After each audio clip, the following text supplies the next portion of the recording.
Hello, everyone. Good morning, and welcome back to Devex's coverage of the UN General Assembly, the 76th General Assembly, an unusual one, part hybrid, part virtual, part in person.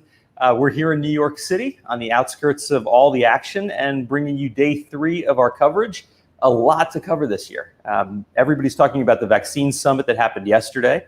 There's a lot of buzz about were the commitments big enough, what happens next, where's the leadership going to come from, and so much more that we're going to get into today in a day full of programming. So I want to welcome all of you back who have been with us the last couple of days. And those who are joining us for the first time, I want to mention we have Spanish and French translation in the Zoom. We love your interaction. There's a lot of different sessions today where you can ask questions and be a part of the discussion, so please do that. Follow me on Twitter, Raj_Devex. Tell me what you're hearing and thinking, what questions you have. I want to say a big thank you to our partners who make all of the coverage possible. That's AstraZeneca, Bayer, IFAD, MSD for Mothers, Novartis and the Novartis Foundation, Save the Children, Smile Train, and our underwriter is Rabobank this year. A big thank you for their expertise and support to bring all of the coverage that you see today and beyond. I also want to mention that there's a lot to cover today, and you should stick with us for the next few hours. We're going to be talking about the historic hunger crisis in Afghanistan. We're going to be talking about family planning and safer childbirths. We're going to look at also philanthropy and the private sector and how they are maybe changing the way they work in the wake of the pandemic. And I've got a big interview coming up very shortly with Winnie Byanyima, who's of course the UN AIDS Executive Director, really just diving into what happened at the vaccine summit and what the big issues and opportunities are around the vaccine equity question. So a lot to tackle today. It's going to be a packed day, and we very much value your support, attention, questions, and interaction. Thanks for being here once again, and I pass it to my colleagues.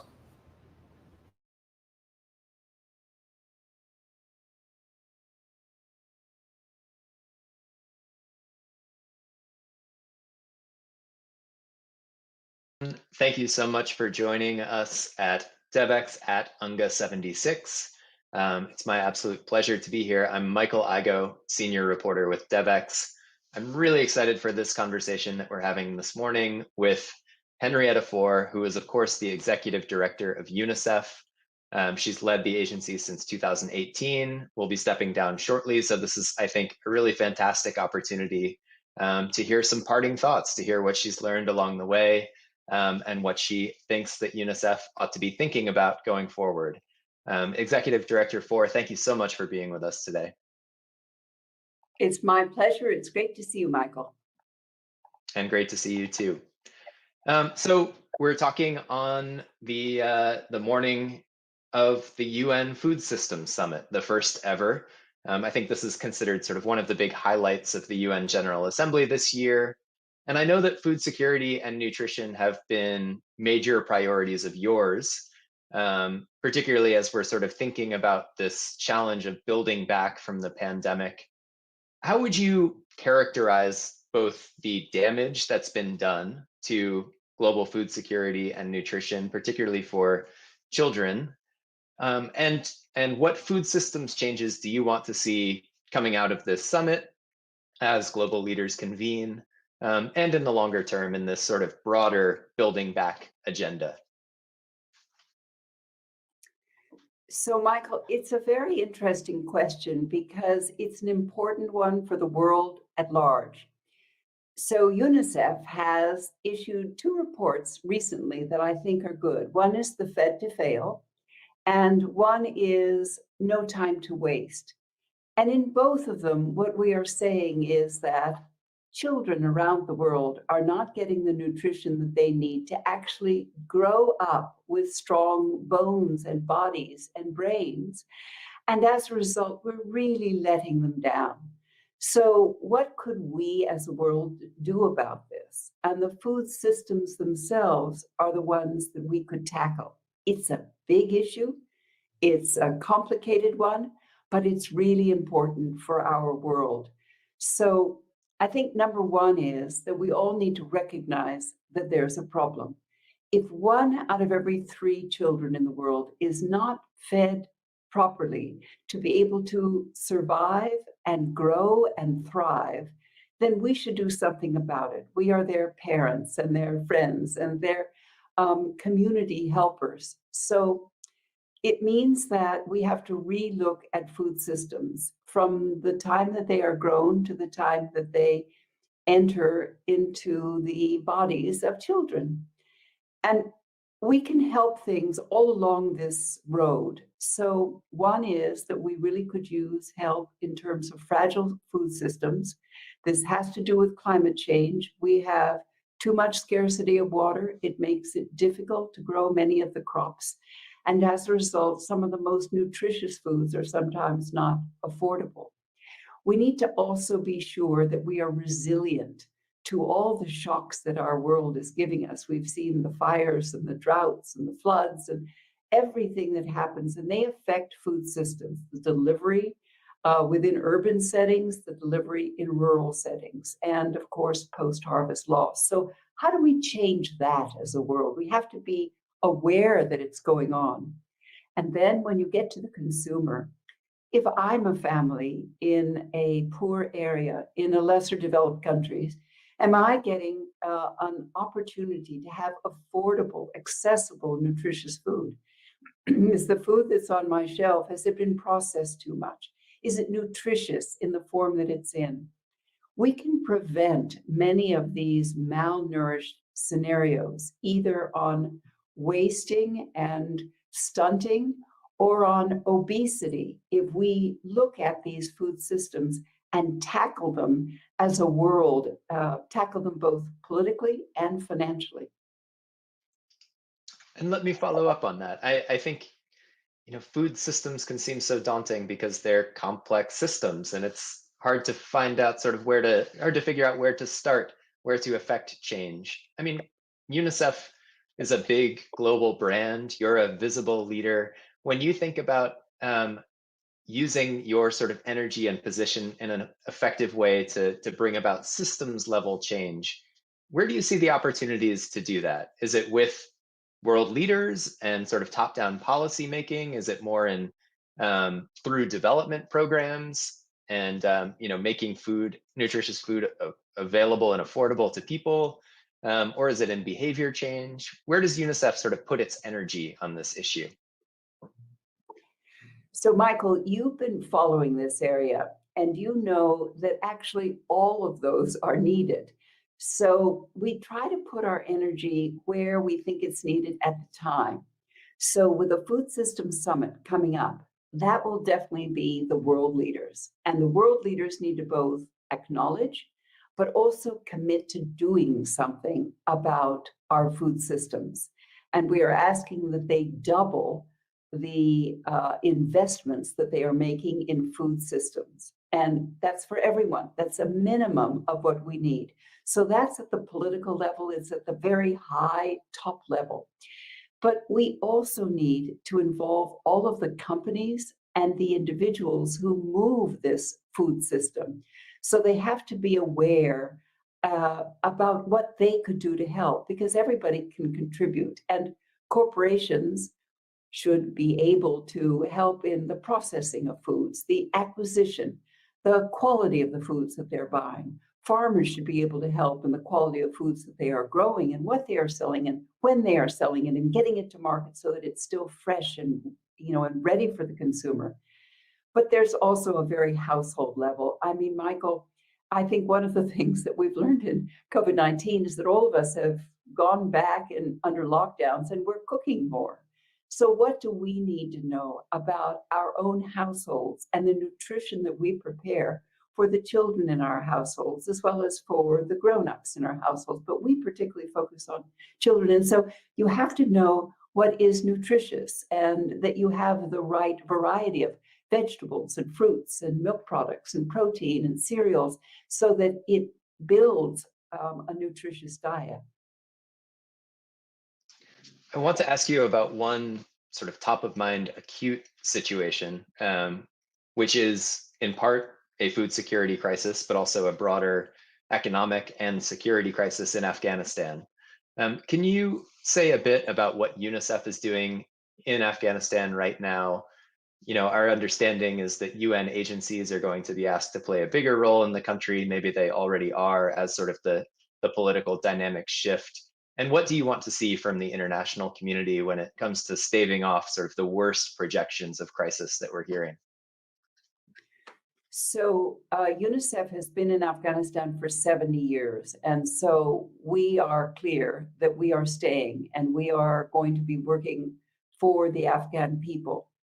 And in doing so, our people, both our national staff and our international staff, are working hard in a couple of areas. And I think topmost of mind is the health system, the education systems. So for health, it is the broad health. It includes nutrition. But we have globally a number of children who are not getting their routine immunizations. In a place like Afghanistan now, with all the conflict, it is even more important to be sure that children have access to routine immunizations. Many of our healthcare workers are women. They are nurses, they're healthcare workers, they're doctors. They need to be able to come into the hospitals. They need to be allowed into work. We need to be able to have a way to get them some payments. And we need to be able to have supplies in those hospitals and health centers so that you can give nutritious food to children that are severely malnourished. We have 10 million children right now in Afghanistan. That's an enormous number, who are needing humanitarian assistance on a daily basis. And we have 1 million of these children who are at risk of dying this year from severe acute malnutrition. I mean, these are just enormous numbers. So getting that healthcare system up and running is a primary importance. And we need our women healthcare workers to help with that. It is also, as you know, a time of drought in Afghanistan. And so they may have missed some of their, or maybe all of their winter planting season. The winter is coming. It is harsh in Afghanistan. So we will also need to be sure that on the health side, that there's enough warm clothing to be able to keep children from being too cold and freezing. And then the second area that's very important to us as UNICEF is education. We want to keep the schools open, but this is a massive challenge. So we need the school teachers to be able to come back to schools. We need to be sure that boys and girls are returning to school. Primary school in some of the provinces has started, and both little boys and little girls are heading off to school, which is important. And female teachers are teaching in the school. In other provinces, that's not true. And in many of the provinces, they are questioning whether or not girls who are in secondary school can return to school. So we are working hard on these areas. We know that school is so important. School has started, and it is important at every age, but particularly when you're just starting school. So we want to be sure that there is good health in Afghanistan and good education programs in Afghanistan. And where do you, thinking about the role of the international community on this, where do you sort of draw the line, this heavily debated line between assistance that gets to people, that gets children in schools, that ensures that that people have enough to eat, and assistance that in some way lends an endorsement or some sort of tacit approval of the government of the Taliban? How do you sort of navigate that very difficult dilemma that the aid community seems to be grappling with right now? So for many of us who've worked in Afghanistan for decades, we have been around through the changes of governments. And so there are working relationships in many of the provinces. And these working relationships, it's a very decentralized government system. They have been working 2 months ago, they are working now. So we have individuals that we are talking to, that we can make systems continue in many of the provinces, because without the United Nations, without the humanitarian community and the nonprofit, the civil society players, there's no way to get assistance to the people. I mean, there are 18 million people who need daily humanitarian assistance. So the line, as you call it, often draws between humanitarian and development work. But at UNICEF, we are one of the UN agencies that has a dual mandate, both humanitarian and development.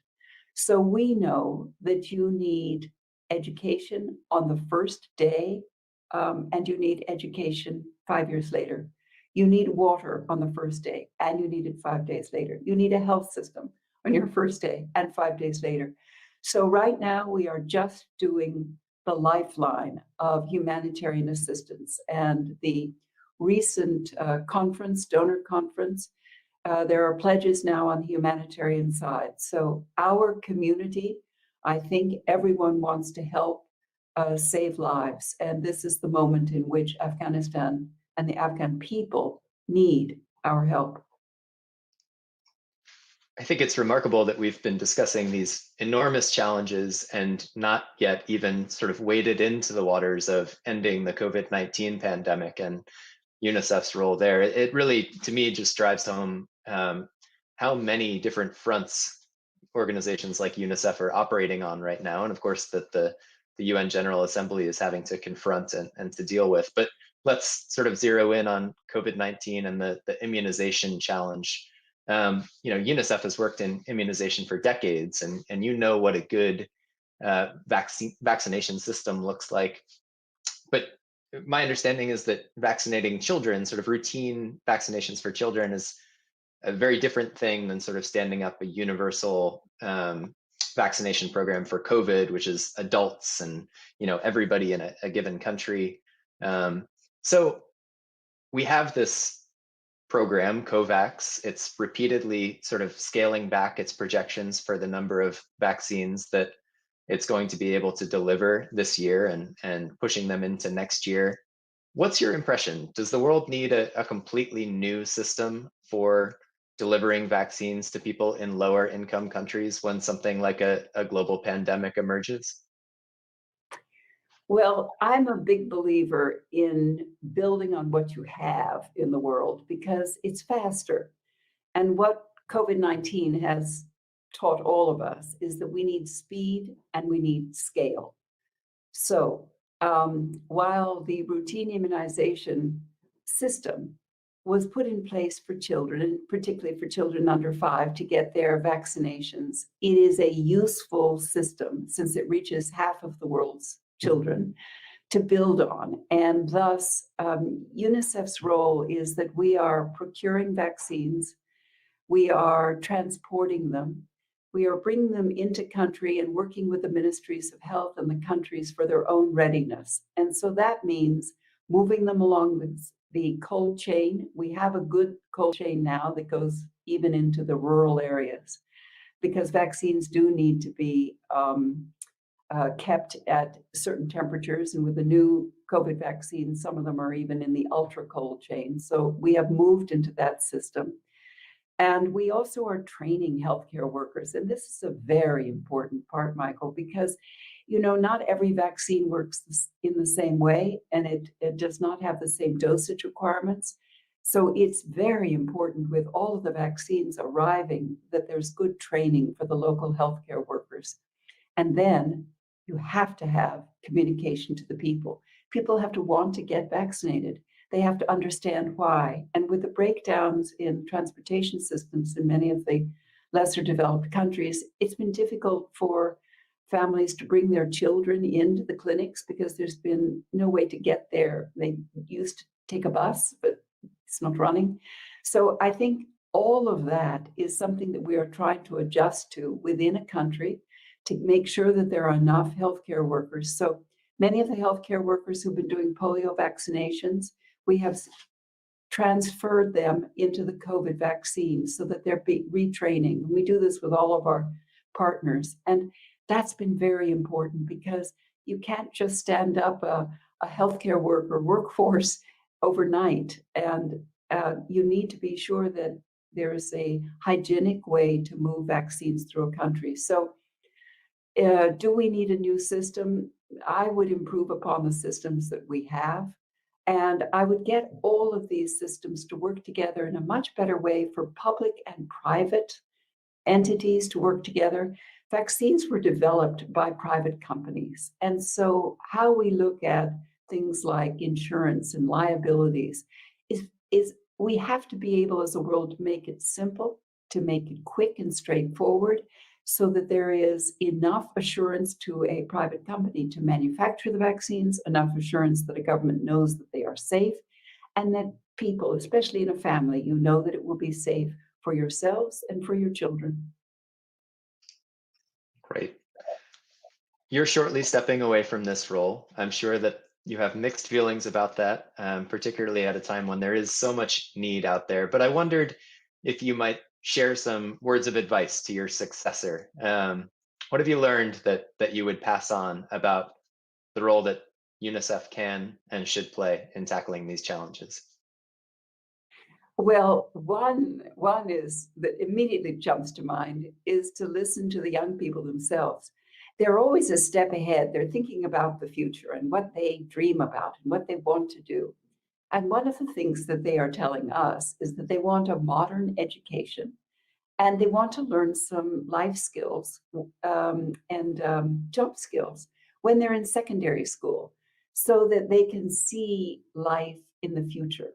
So I'm hoping that we can have my successor very strongly supporting connecting every school in the world to the internet, every learner and every teacher to learning, so that there becomes a level playing field, so that every child in this next generation has basic digital skills and access to education. If you get an education, it is the best ladder out of poverty.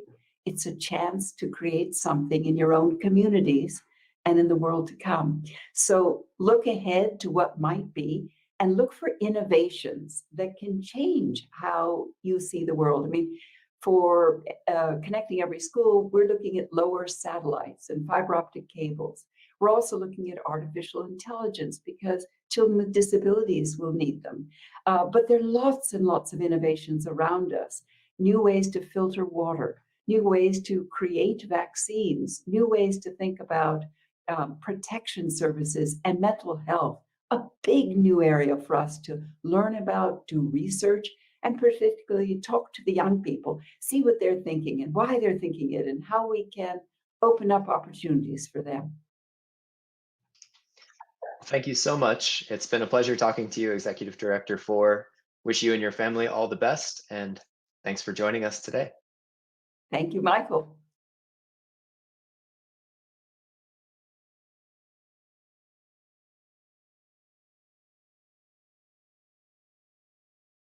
Thank you so much, everyone, for joining us today. I am pleased to introduce our two guests. We have with us today Save the Children President and CEO, Yanti Suyupoto, and the Country Director of Save the Children Afghanistan, Chris Niamani. Welcome to you both. Thanks for being with us today.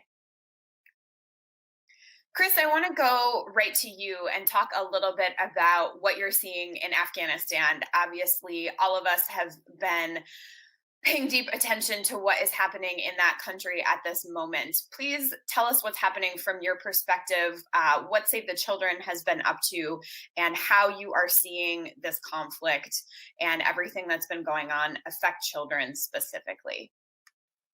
Thank you very much, Teresa. And again, thanks to Devex for giving us this opportunity.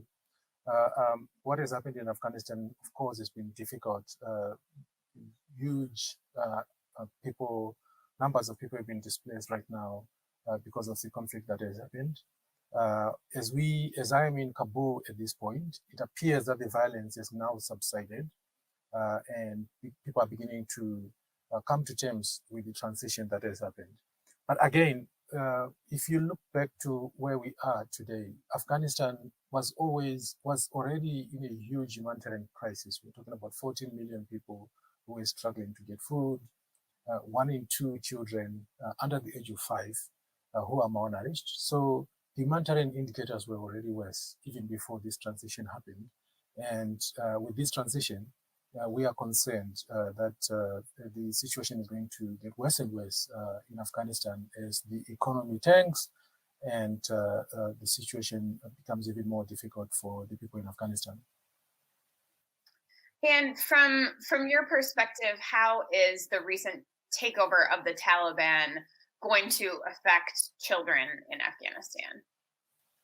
Yeah, thanks. So what's happening right now is that the basic services that were being provided mostly by international donors, as you know, Afghanistan was getting probably 60 to 70% of their budget support was coming from international donors. So most of those basic services have stopped, including clinics.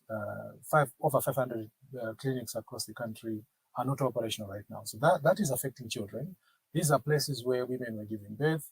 These are places where we were monitoring nutrition indicators and providing basic nutrition treatment, nutritious porridge and food for children.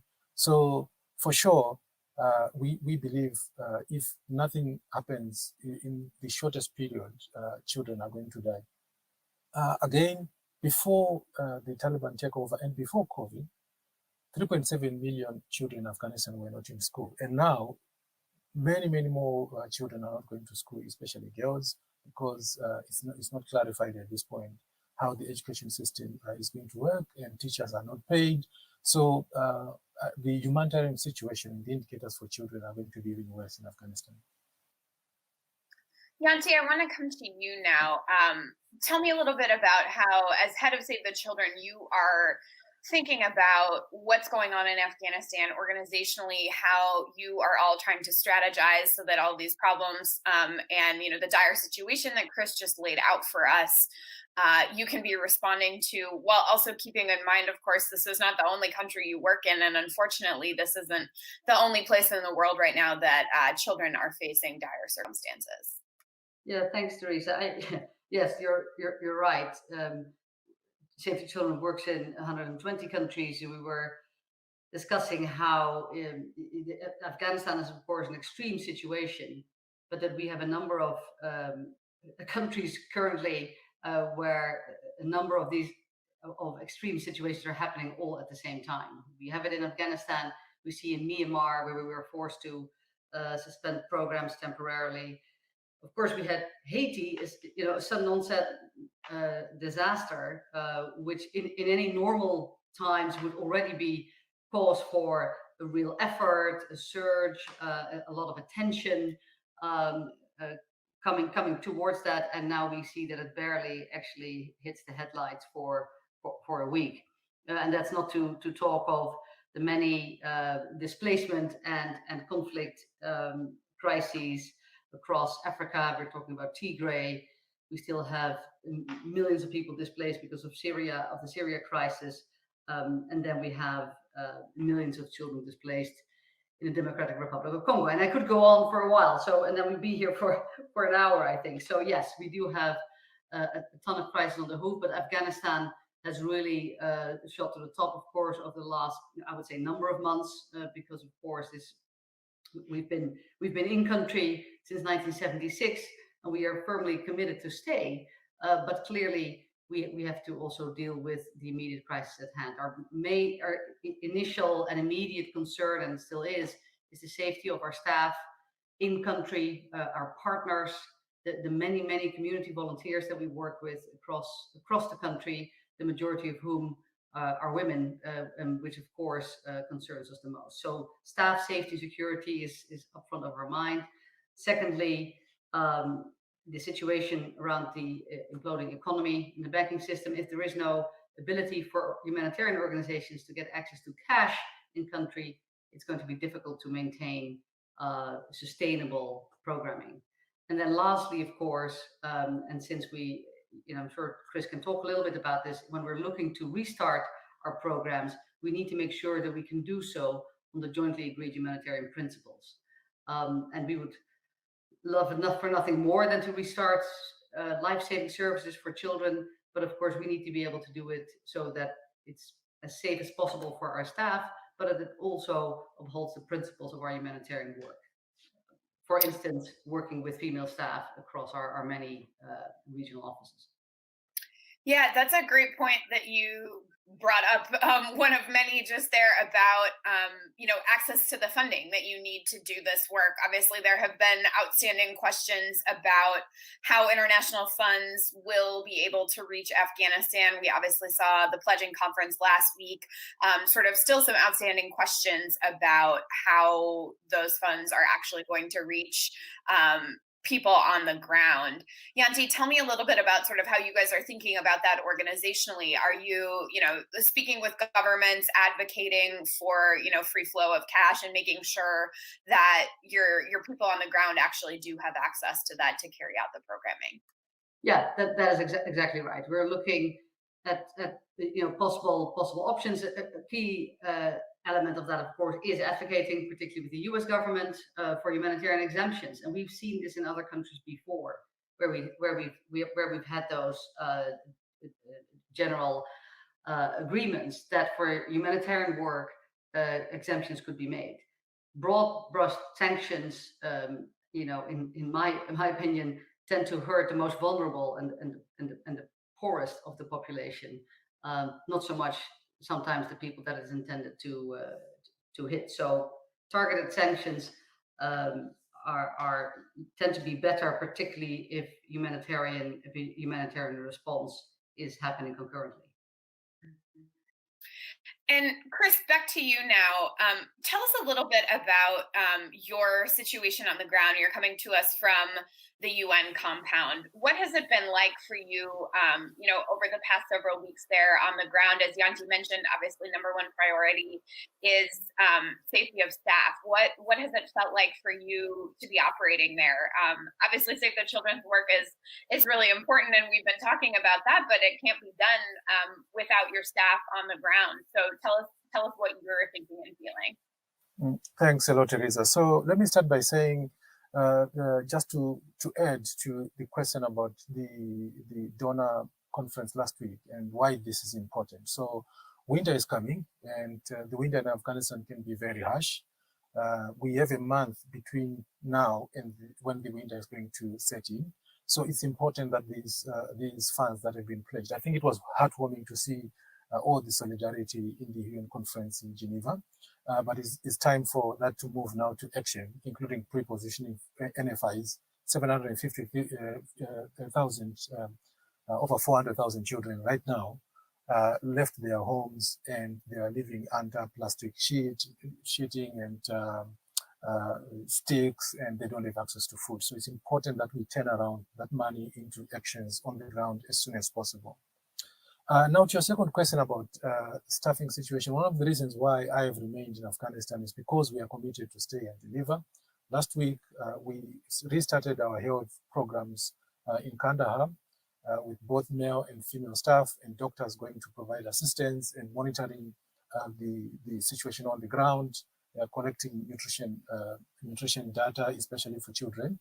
And indeed, immediately it became clear that many more children are malnourished at this point and they need assistance. So it's important that as Save the Children, we are able to stay in Afghanistan and provide assistance. We are encouraged that the Taliban has been issuing assurances to NGOs and to the UN that we can stay and deliver.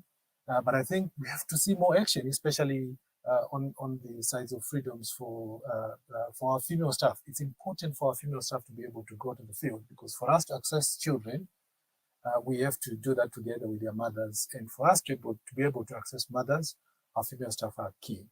Our staff are stressed, they are concerned, they are anxious, but there's also a renewed energy towards reopening of our activities. And I hope that we'll be able to even reopen in other provinces in the coming days. Thanks so much for that, Chris. Yeah, it's been, obviously stark for those of us around the world that have only been watching on TV. So I can't imagine what it's been like for you there on the ground doing this work, being in country and knowing what the need is, knowing how many children are in need of these services, and maybe not obviously being able to do all the programming that you would like in the moment you would like. So thanks for all the work that you're doing. Yanti, I want to come back to you to talk a little bit bigger picture again in terms of the famine numbers that we're seeing. Obviously, as Chris just mentioned, really stark malnutrition situation happening in Afghanistan. But as you mentioned in the beginning, not the only country that unfortunately we are seeing these dire conditions in. How are you as Save the Children thinking about the condition of famine specifically and advocating for action to prevent that before it happens, if possible, and if it comes to that, respond if that's necessary? Yes, thanks. And before Haiti, before Afghanistan happened over this past summer, Save the Children launched its largest ever humanitarian appeal, $130 million in May, essentially on because we wanted to respond and be prepared for the hunger and famine crisis that is unfolding in around 20 countries around the world. We have chosen to focus on 13 of those 20 where we felt we had the biggest and strongest presence, where we can make the biggest difference. And we do see a real coming together of, existing and worsening conflict, climate change, and then of course this pandemic to push hunger and malnutrition levels to a record high over these past years. If you look at the global numbers, and I know sometimes millions, just float over people's heads, but almost 6 million children under 5 are currently on the brink of starvation across the globe. So, we're seeing, as we speak, this is not even a theoretical risk anymore. As we speak, we are seeing families, parents, mothers, fathers making difficult choices every day because they have to skip meals. They don't know where the next meal is going to come from. So that is a real concern. And it does remind us, in 2011, Oxfam and Save the Children published a report, which at the time was very influential, I think. It was called Dangerous Delays, about the delay of declaring a crisis, a famine crisis in 2011, when we estimated that, hundreds of thousands of people died, probably unnecessarily, because there were all the signs were there. It's just that the international community, including organizations like Oxfam and Save the Children, were slow to respond. And we also know that preparedness, early action, can actually save lives. So just a couple of countries here, Yemen, of course, ongoing conflict and really imploding economy mean that over 80% of that population needs humanitarian assistance, and that is a lot of that is around food insecurity and malnutrition. Before Afghanistan, Yemen was probably are the country that we were worried about the most, and we've been there again since the late 70s, and we've treated more than 300,000 children, I think, there for malnutrition over the past sort of 5 to 6 years. We see a place like Madagascar, hugely hit by their worst drought in the last 40 years, hitting livelihoods as well as crops, and again, really getting the planting and the harvest season off to a terrible start. Then, of course, we have Haiti, which I mentioned before, hit by an earthquake, hit by a hurricane. But of course, before that, Haiti had, I think, 4 million people already in a situation of food insecurity. So again, the people who bore the brunt of this particular earthquake last month are now experiencing acute food shortages and insecurities. And again, schools there are closed. And as we know, when schools close, and we even saw that in the United States last year during the pandemic, when schools close, a lot of vulnerable children actually go without the one nutritious meal in the day that they have. And again, in Haiti, we're concerned about the winter planting season, which is very, close, and we're worried about them being ready on time to actually make that work. So again, these are just 3 examples of countries where we're working and where we see for those various reasons, the pandemic, conflict, and climate change, where we see situations worsening for people. And Yanti, I think one of the most important things for us to talk about in this conversation is what can be done. Obviously, you and Chris have both been laying out, some pretty dire circumstances, both in Afghanistan, other countries around the world. What does the international community need to be doing to appropriately respond to these crises? Yeah, thanks, Theresa. That is critically important. What Save the Children is currently doing is really maintaining essential health and nutrition services. And Chris was talking earlier about how we even started to do that in Afghanistan. Protecting and promoting and supporting breastfeeding, complementary feeding, particularly for infants and young children, and then protecting family livelihoods, including cash transfers, to make sure that that they continue to have access to nutritious food where that is possible. And I would say from the international community, and I'm sure this sounds familiar, but the community has to manage the risks, not always the crisis. We have enough early warning triggers that we know we can monitor in order to be there and to be prepared and to pre-position supplies before the crisis actually gets worse or happens. To have fully funded and flexible funding for humanitarian response plans, and also for donors to really prioritize cash and voucher assistance for families, and to prioritize the increased risk of violence, particularly gender-based violence, that we're seeing also that we also see increase around the world. So those are some of the ideas that we have around what can be done and what we're asking all of our partners to do. Thank you for that, Yanti. I think it's great to end on a call to action. Thank you so much for being with us. Chris, thank you. Stay safe where you are. Thank you both for joining us today for this important conversation. Thank you very much, Teresa.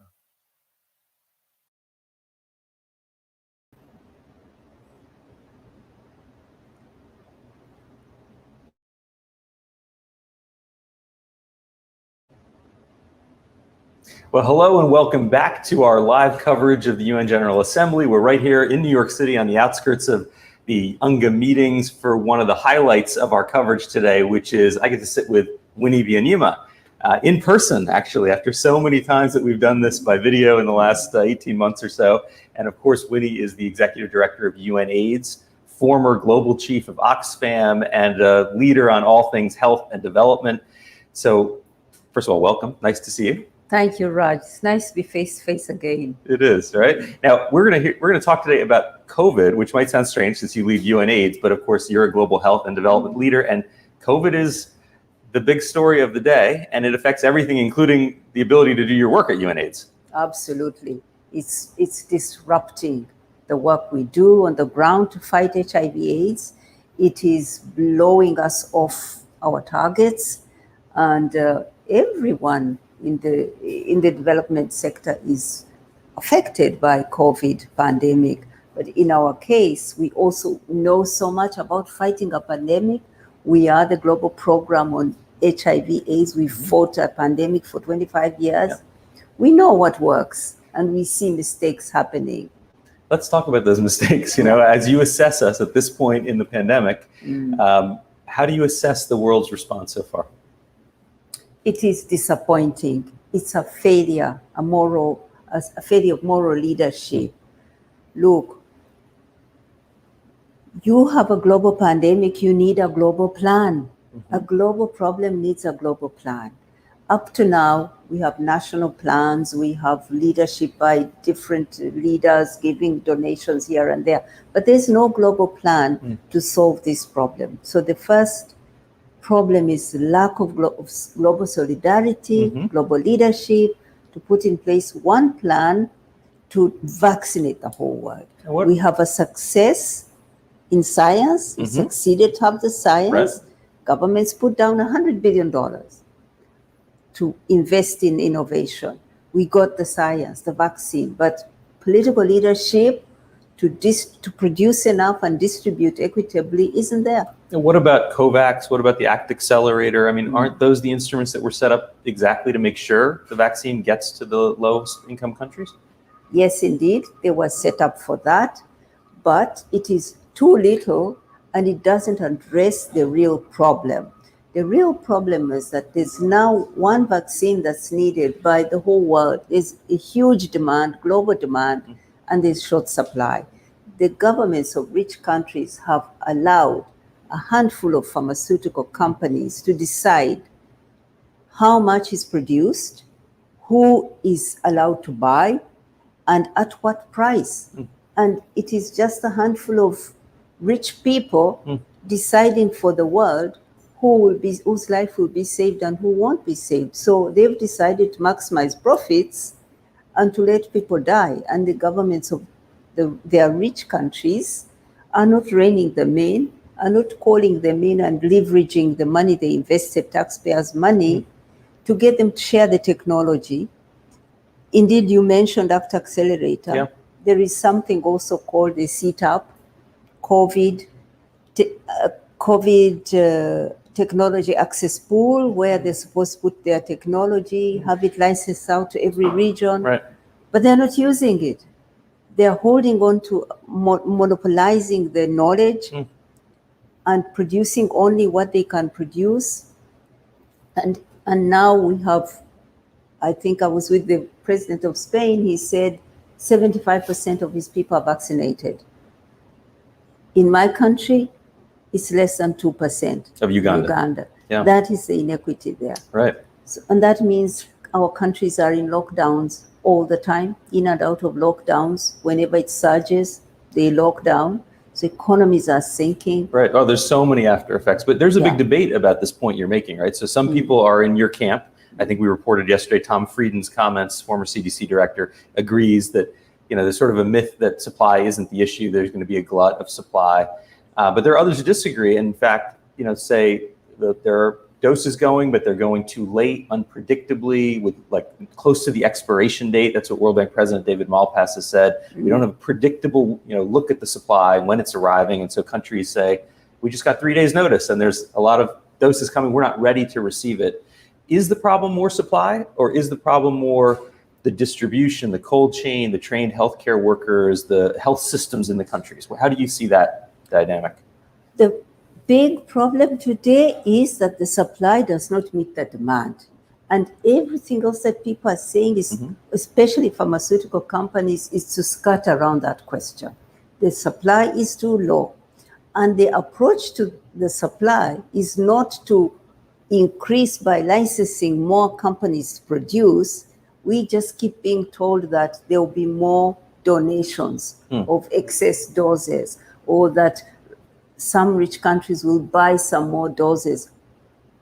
Hey, this is good, but it won't solve the problem of production that doesn't meet demand. It will still be waiting in line for donations to come, donations from a handful of companies that supply. So I know Oxfam, your former organization, has said only 10% of the globally pledged doses have actually been delivered and administered so far. So exactly, if you take COVAX, for example, I mean, we welcome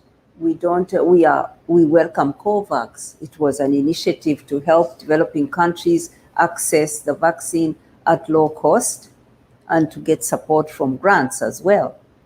But COVAX hasn't been able to deliver to any of its targets. It is unable to, because it can't acquire enough doses. Right, they had this plan to get many doses from the Serum Institute in India, and then India got hit with a Delta wave and said, we have to keep those vaccines. So what would be the model that works, right? I mean, I think people are grasping for what is the solution. It sounds like you're saying IP waivers, open up the intellectual property, but what else would really work here? Well, actually, first, there are rich countries that have bought so much and have excess doses. Now we know that they are even expiring in their stores. They need to give up excess doses, and that can be immediate doses going to developing countries. Secondly, we want that those who hold the technology use the technology access pool to license under certain conditions. They don't lose profits. Under those terms, like you have for ARVs, they would be able to license companies in India, in Brazil, in South Africa, in Senegal to produce, and then we have more production in every region. So we want that licensing. But thirdly, money is important. Countries have lost their earning power. Economies have been locked down. They don't have enough money to roll out the vaccines, they have this debt situation hanging over them.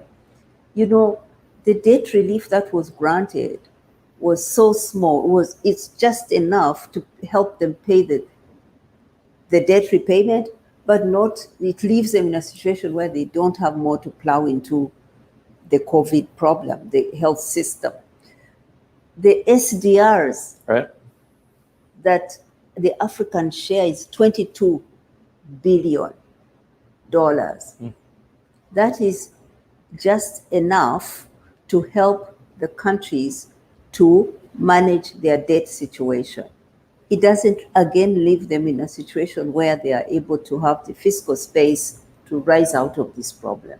So we see that there are attempts to solve the finance problem, the supply problem, but they are too small to address the problem. Does that apply to the World Bank? Do you feel like the World Bank has not stepped up to do more? Because when you say, SDRs, obviously that's IMF, but World Bank presumably would be the group to come in and provide the fiscal space to these countries? Yeah, I think that, again, the World Bank has put out some money that can be borrowed, a window for COVID. But again, what these countries need now first is a restructuring of the debt they owe, not just to the bank, but so many other lenders. So a coordinated restructuring and cancellation of debt. They need more grants. Some of the low-income countries will need more grants than borrowing to buy. But also, going back to buying the vaccine, there's total opaqueness about pricing. We find that poor countries that should be getting this at a lower price are secretly being charged sometimes a price higher than even rich countries are paying. It's very immoral what's going on. The maximization of profit, the government stepping back and not coming forward to leverage the companies and have a global plan where pricing, first of all, by having more production, prices drop down. And once prices drop down, you also go for generics and price according to markets. Today, ARVs are like that. HIV technologies, whenever there's a technology on the market, it comes with licensing for generics in the South and pricing for the same tablets in Uganda is different from the tablets in the UK. It's a tiered pricing model, right? Tier pricing model. This is not a perfect system, but it has saved lives. And we can do it for COVID too. We need the political will. So let's say we don't get many of the things you're calling for. I mean, again, there's a big debate about whether those are the right things, but let's say we just don't get them. Yeah. What do you think the world can do? Because it looks a lot more like we're going to be grinding out the response to this. The high ambitious target is to reach 40% of the world vaccinated. Many countries like your own are 2%, 40% by the end of this year. We're in late September. So, what are some practical, realistic steps that need to be taken? I wonder, there's a UN AIDS. Should there be a UN COVID? Do we need to create a new agency? And there's some debate about whether that makes sense. What do you think we ought to do in a very practical, near-term way? No, we don't need a UN AIDS or a UN COVID. Sure. But we do need a global action plan. That means agreeing some targets, like let's say by mid next year, 70% of every population in every country has been vaccinated.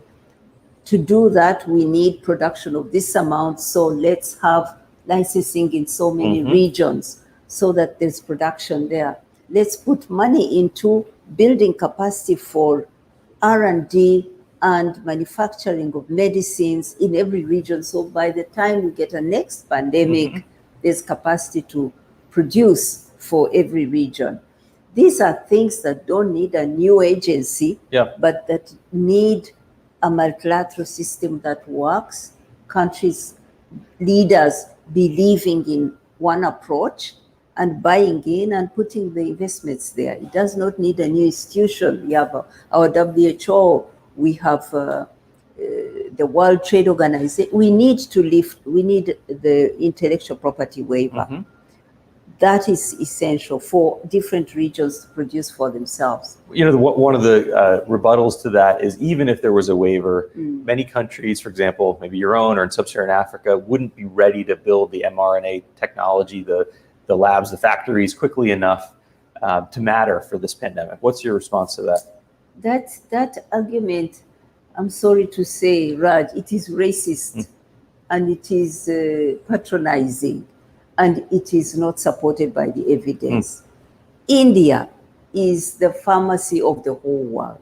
60% of our medicines globally come from India. The huge generic industry that's been built up there. I was talking with the chairman of Cipla, a well-established pharmaceutical company that produces antiretrovirals. It said, the boss said to me, we just need the recipes. We need the technology, the know-how. Once we have that, we can produce it. But we don't have it. But if we have it, we can produce millions of doses, billions of doses for the world. So to say that Africa doesn't have capacity, Louis Pasteur Institute in Senegal has been producing vaccines. Sure. It has scientists. We have a scientific community of Africans who work in every region of the world. We can put up a capacity there can be built. Had we started that 2 years ago, we would be making this mRNA vaccine in Africa if we had committed to do it 2 years ago. The same as South Africa.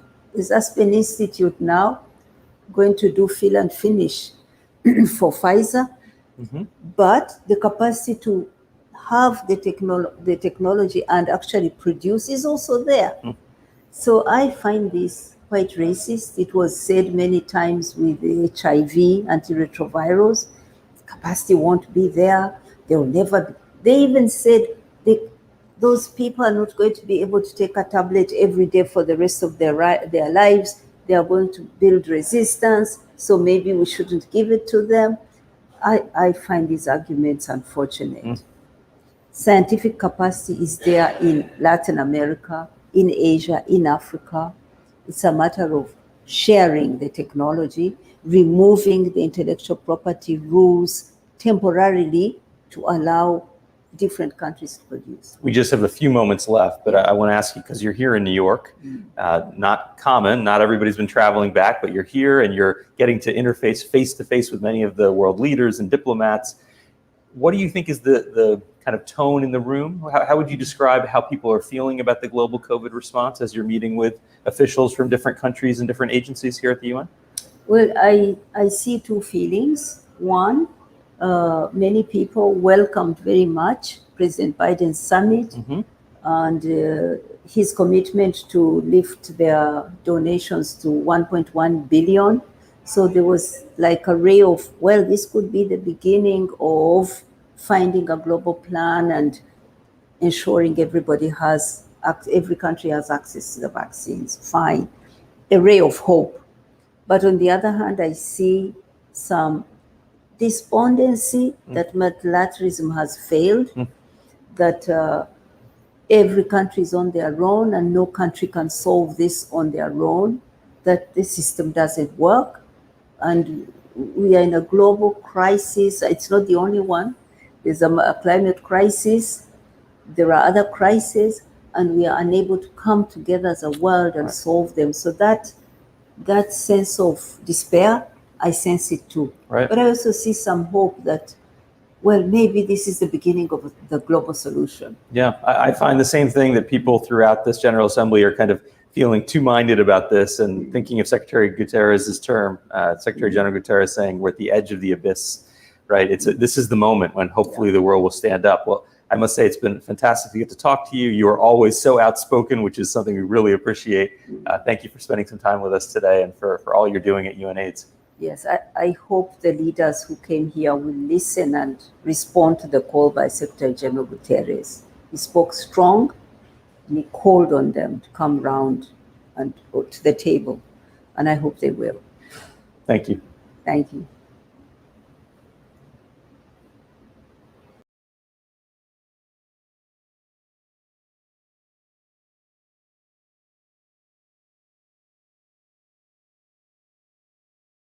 I'm Kate Warren, Executive Vice President at Devex, here to talk about an important but often overlooked aspect of the COVID-19 pandemic, access to family planning.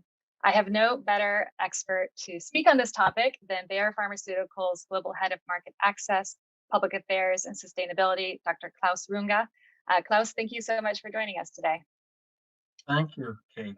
Pleasure to talk to you today. Right. Well, so much of our audience may be very well aware of this stat, but for those who aren't, there are some 200 million women who want access to modern contraception and can't get it.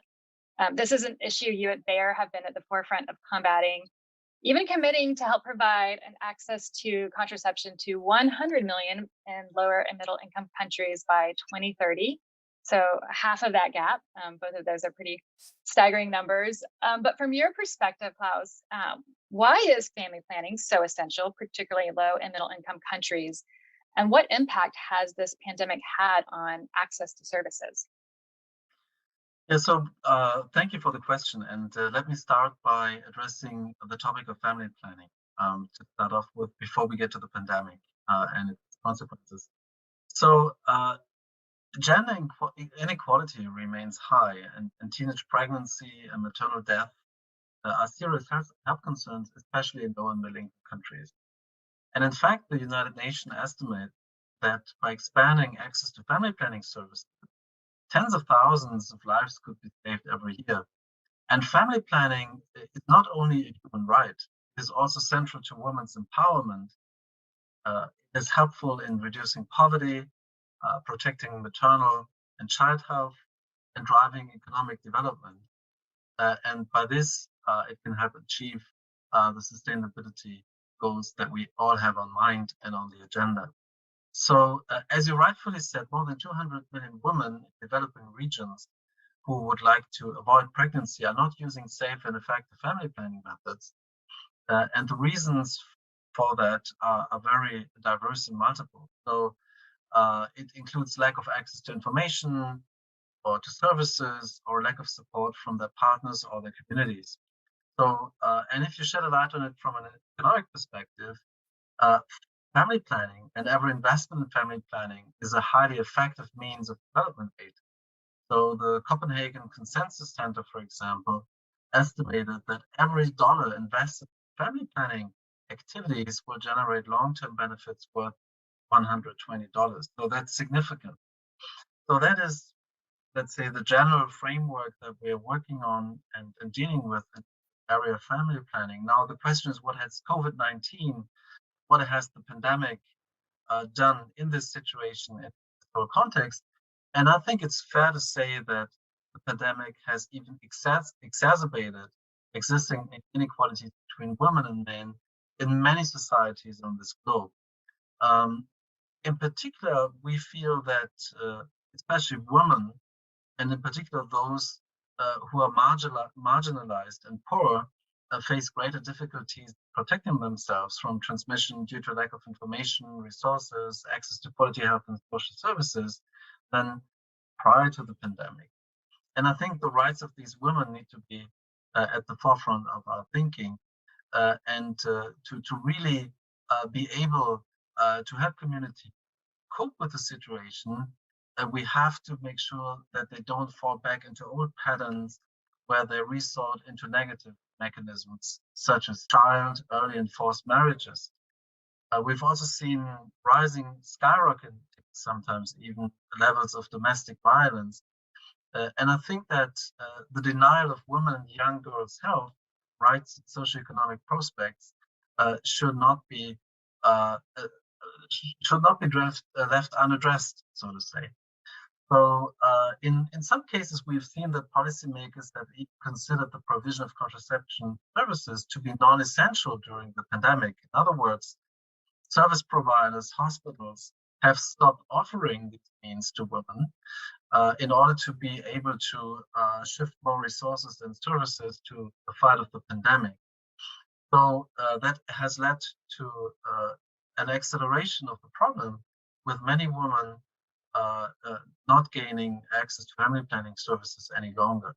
So, and I think it is dangerous to push family planning to the sidelines in this pandemic, because the implications are far-reaching when you again think about maternal and child health or the economic well-being of entire communities. And finally, most of the healthcare workers fighting at the forefront are women, if you look at it in low and middle income countries in particular. So I think the pandemic has really worsened the situation that we're talking about. Yeah, and so you talk about just it being classified as non-essential services, so just lack of access in some clinics and other places, maybe diverting resources. What are some of the other challenges you at Bear face in helping women get access to contraception? We've heard of, obviously, people might be afraid of going into a clinic, afraid of catching the virus by leaving their home. Are there market supply issues? What are some of the other challenges that you all are facing? Well, there's multiple challenges. So on the one hand, as you rightfully say, women in search of family planning services may have been worried in the pandemic to go to service centers, to use transportation services, et cetera. There also have been, let's say, global supply constraints when it comes to offering material that women actually need. So this has also put healthcare systems under significant stress. And finally, we have also seen that members of the global donor community have pulled out of family planning service financing, which has led to significant gaps for those who actually serve as vendors and distributors of these services and products. So I think that's another big concern that I have, that for good or bad reasons, for the right or the wrong reasons, the community has refocused and sometimes has let family planning aside. Yeah, no, I'm based here in the U.S., where obviously our government has slashed funding. I think back in April, UK slashed funding to UN Population Fund by 85%. As you say, the needs are actually increasing and the funding's decreasing. I want to talk a little bit about how public-private partnerships can help play a role here. And I think in this past year and a half and some change we've been living through this pandemic, we've seen private and public partnerships come together perhaps more than they ever have before. I know last year, an event with you on Bear, you announced a partnership with UNFPA that I'd love to hear a little bit more about. But what do you see as the respective roles of the public and private sector, and how can they best collaborate to help overcome some of these challenges in providing access to sexual and reproductive health for women and girls? Yeah. So let me first again go back to the current situation that we're in. So as we briefly hinted to, the UK government has slashed its funding by 85%, which is a big hit to agencies such as UNFPA. So I think it's a tense situation that we're all in with this step. The good news is that others are ready to step in. So we've seen the French government is ready to close that gap with a contribution of roughly $100 million. We see that some of the philanthropists of the Bill and Melinda Gates Foundation have said they would be ready to inject more funding into it. And also we as a company, we have decided to do A, donations, and B, product and kind donations to UNFPA supplies partnership. So all in all, it was worth like $4.3 million US. So, and I think it's important to keep in mind that these numbers translate into, or these figures translate into people's lives touched. So with the donations that we as a company do alone, we will most likely be able to prevent 215,000 unintended pregnancies, probably 5,000 maternal and child deaths, and more than 50,000 unsafe abortions in countries such as Congo, Ethiopia, Lesotho, Papua New Guinea, Yemen, Zambia, Zimbabwe, etc., etc. So I think whenever we talk about funding, we need to understand what is behind those numbers. And you're right. Apart from making sure that there is enough means available to to support the programs and supply, we really need partnerships. And I think the pandemic has more than ever shown that even more non-traditional partnerships can help solve for some of the burning issues that we have. So, and this is something which probably has been one of the major learnings of the pandemic. So we are glad that we have jointly identified ways of reaching the most vulnerable in the world, together with UNFPA as a company. We have also been able to continue to supply our product despite the pandemic to UNFPA and other institutions. And we're glad that we have also been able to expand the range of product offering that we can give to those supranational institutions. So we have an intrauterine system that for the first time has been listed and included into the product offerings, which really has been a big step, not for us, but also for the end user.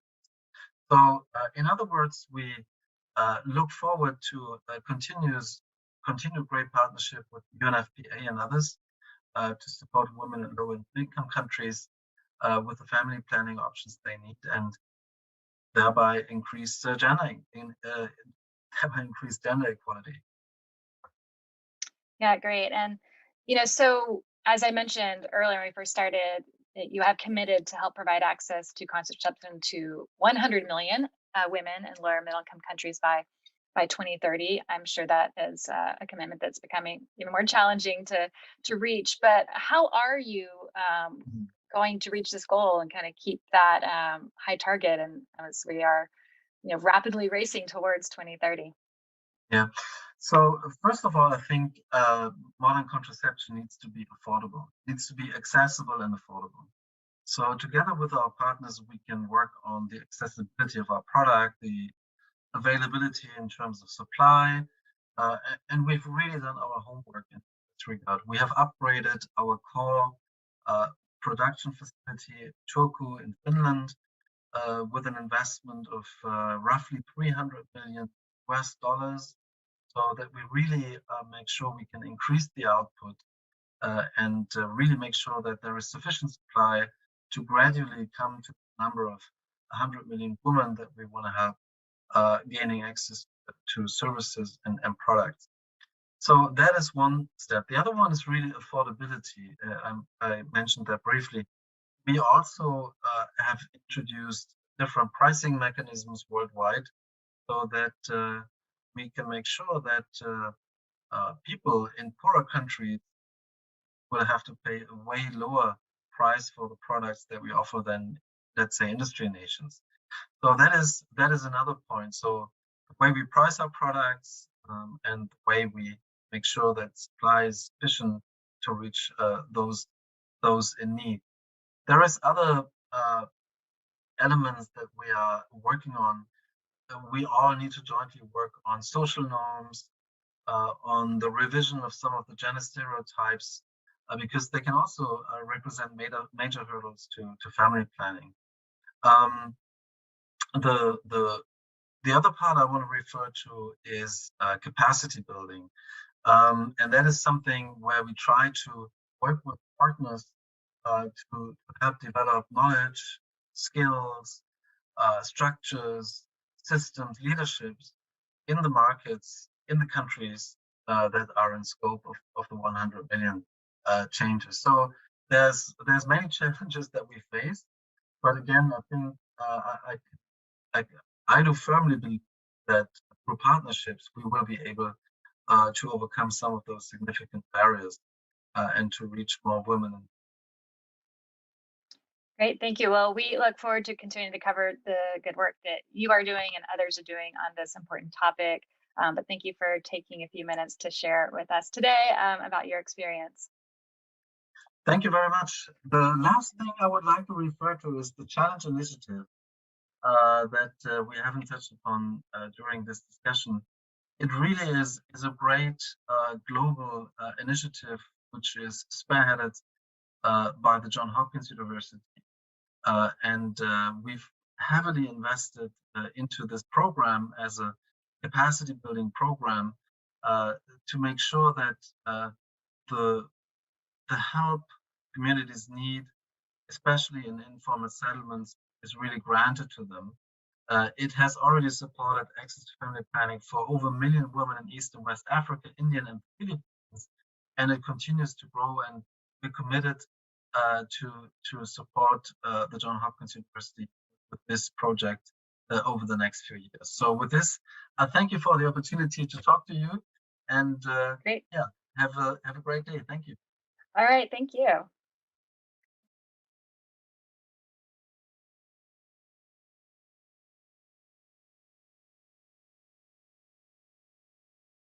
Well, hi everyone. Thank you for joining us. My name is Rebecca Root and I am a reporter and senior associate with Devex. And if you missed it, yesterday in a session, MSD for Mothers launched a new initiative called Strengthen Systems for Safer Childbirth. And the clue's in the name, but really the idea behind it is to put local actors in the driver's seat when it comes to supporting the implementation of multi-sectoral solutions that are really going to reduce maternal mortality. Because even though it's quite possibly astounding, in 2021, every day, 800 women still die from preventable causes related to childbirth and pregnancy. This new initiative is really going to try and tackle that by funding and mobilizing a coalition that will work to implement a variety of solutions across the board. And so here today with me, I have 3 guests, and we are going to talk about this new initiative and what its potential impact might be. So first up, I'd like to turn to Temi Giwa-Toberson, CEO at LifeBank, which is a platform that delivers medical supplies to hospitals in Nigeria and in Kenya. So Temi, first of all, in your view, is this an initiative that's needed? Absolutely. This is timely. It's an initiative that is very, very much needed. Local actors and people on the front line at the last mile are absolutely critical. They understand the problem. They live it every day. We do the work often, and it's important to get our voices on the table to start having conversations about how to solve the problem once and for all. It is a large problem, and I think a coalition of all the actors together, I think, is a chance that the world will finally move towards ending maternal mortality once and for all. Great, thank you for sharing your thoughts. And what difference do you think it will make to the patients themselves having local actors in the driver's seat when it comes to these maternal solutions? I think it will make a lot of difference to the patients. I think the patients have quite an intimacy with these local actors. For example, every day about 830 women die of maternal death, and about 98% of this death could be averted. And every single mother that we're talking about that is in the statistics is an actual person that have their stories. They care, they matter in their community, they matter to the lives of their children, to the survival of their children, to the survival of their community. And I think that this particular, each story of these women who die across the world, I think is known by the local actors. We know their names. For us at LifeBank, every mother that we rescue, we get their first name and we know their name, and we're very familiar with their stories. And I think by advocating on their behalf and coming together and coming up with solutions, right? For us, our solution, the solution we've come up with is building a supply chain to get all critical resources, from uterotonics to vaccines to blood, into the hands of the caregiver, right? And by doing this work, the only way we were able to discover this work is because we're on the ground.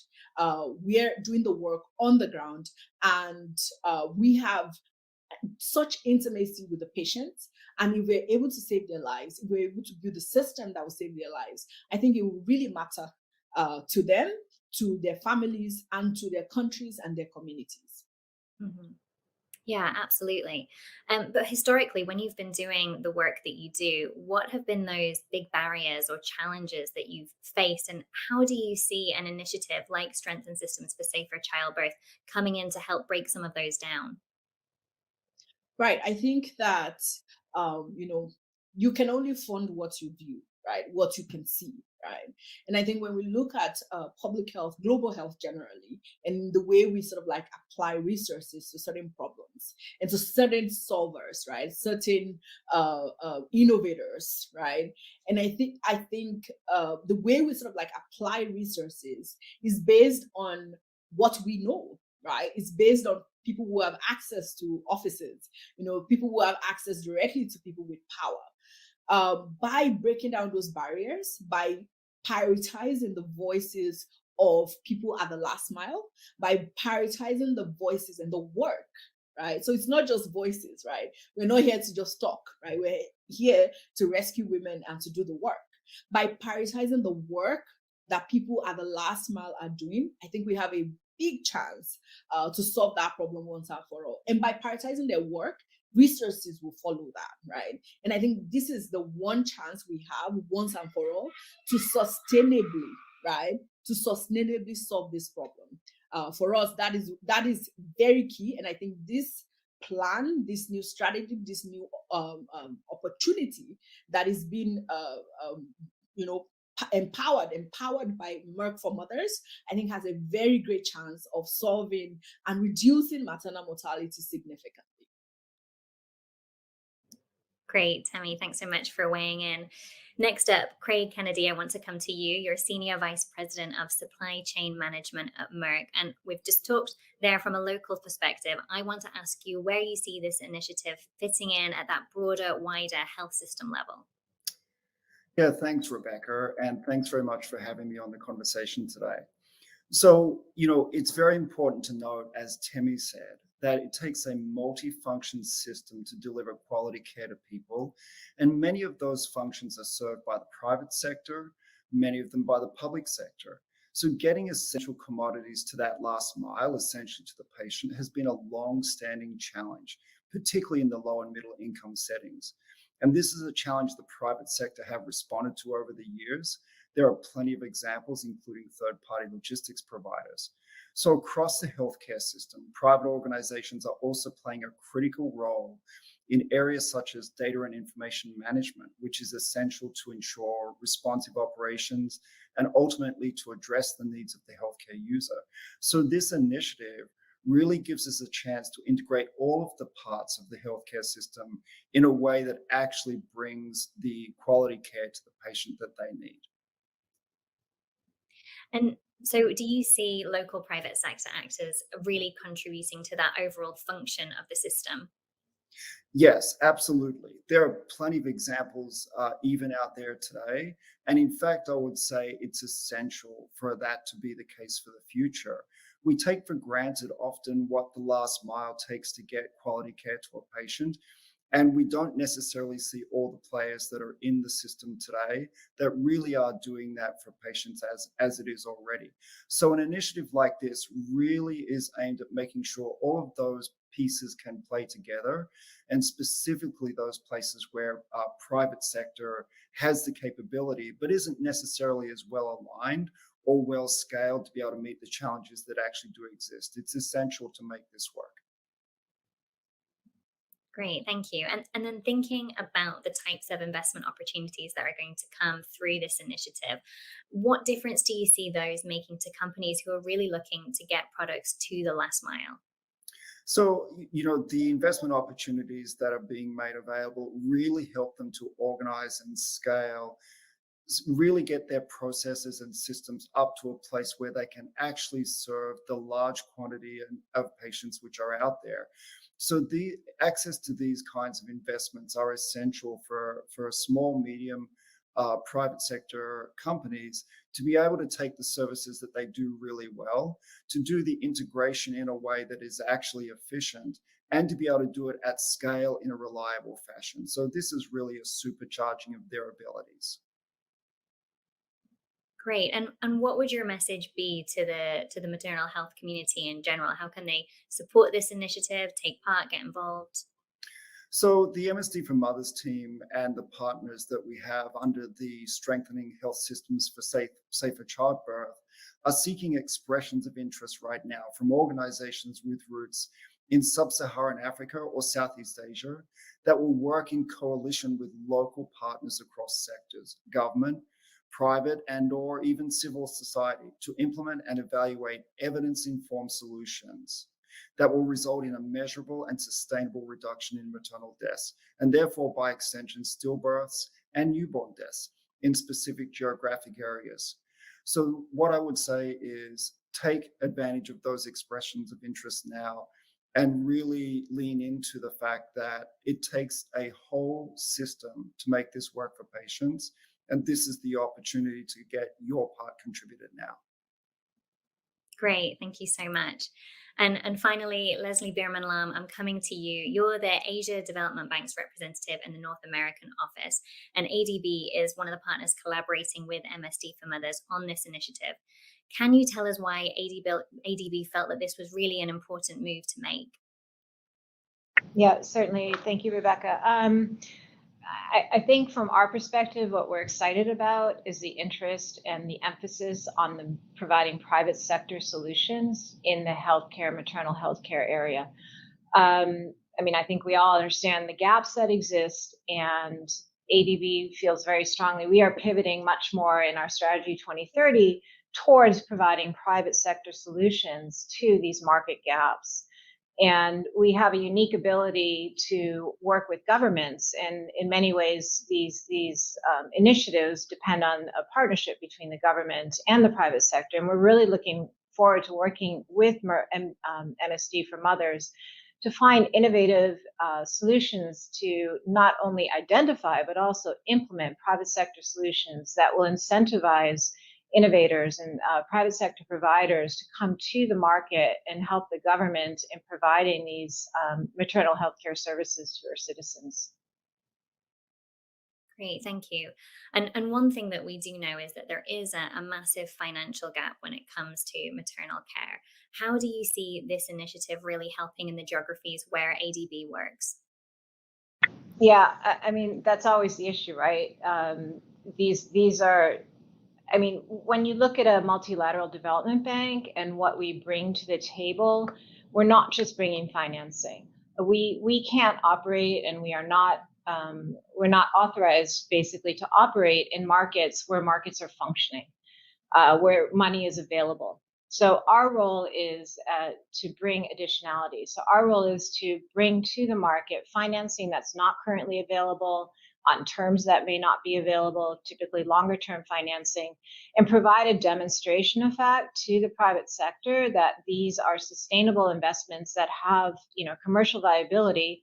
And as we know, the commercial viability of these types of investments correlate to development outcomes. So it's really, the word is mobilization. The governments can't do it themselves. We can help them create fiscal space to have more money to apply towards healthcare. The private sector can't do it itself. So I think it's really a partnership between governments, private sector, and the MDBs, that together we each bring something unique to the table that in turn mobilizes finance. And that really is the key, is, how do we get enough finance into these markets? And that really I hate to say it, but mobilization is the key, and that's really where we have a strong impact. And obviously this is a partnership, and you mentioned partnerships there. What do you see as being the key to a successful partnership, and how do you plan on implementing this when it comes to this particular initiative? Yeah, it's really a question of focusing on the areas of core expertise. So what we would see as an optimal universe is a government would focus on access to healthcare, universal healthcare, putting in place the regulations that make it possible for the private sector to come and invest. And then the private sector, comes in and works on expanding facilities that are there then for people to have the access to the services that they need. A recent investment we did was in Indonesia in a maternal health care hospital, and that was very successful. We put in, I guess it was about 19 million in equity, and that has resulted in the ability of people the underserved, who typically can't pay for care, to come and get services at that hospital, but also the private provider gets paid for providing those services. So it's really a win-win situation when you develop a structure of that nature. Great, thank you. And I just want to quickly do a whip around and come to each of you and ask your key takeaway, key message when it comes to really accelerating progress in the maternal health space. Temi, we'll come to you first. Sorry, I know I put you on the spot there. Absolutely. I think that something that is really key to accelerate progress is what MSD for Mothers is trying to do by powering local voices, local innovators that are solving all the critical challenges, by building the right supply chain that will get the critical blood and nutritionals to the hospitals, and by ensuring that the world, the global health community can hear the voices of the last mile, of the people who are doing the work at that last mile. I think all of this together will give us a chance to solve maternal mortality once and for all. Thank you. Thank you. And Craig, coming to you. Yeah, thanks, Rebecca. I would just say no one player can solve this issue by themselves. It requires a multi-system approach, and it requires partnerships between all of the players in the system. So let's lean into the opportunity that's being created here with the partners under this initiative now, and try to make a materially positive movement for the world. Thank you. And Leslie? Thanks. Picking up on the idea of partnerships, I would echo that and say, let each partner focus on their core area of expertise and provide incentives for them to do so. And, from our perspective, obviously, that's the government to set the targets, what their maternal mortality targets are and how they want to achieve their targets, and then provide the private sector with the opportunities in the space to come in and invest in the facilities and the services delivery and the innovation and the standards necessary to deliver those services and meet those targets. Great. Well, thank you all so much for joining us today and for sharing your thoughts on the initiative and its potential impact. And thank you all very much at home for watching. Thank you. Thank you.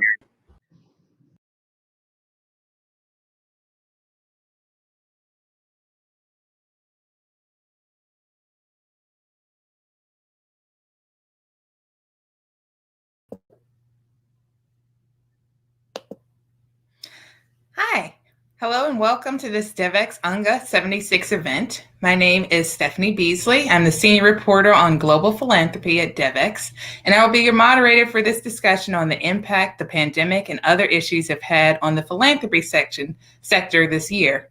Joining me are Dado Baranjamaj, Director of Strategy in Africa for the Siegel Family Foundation, Phil Buchanan, President of the Center for Effective Philanthropy, and Heather Grady, Vice President of Rockefeller Philanthropy Advisors. Thank you so much for being here today. We appreciate your participation.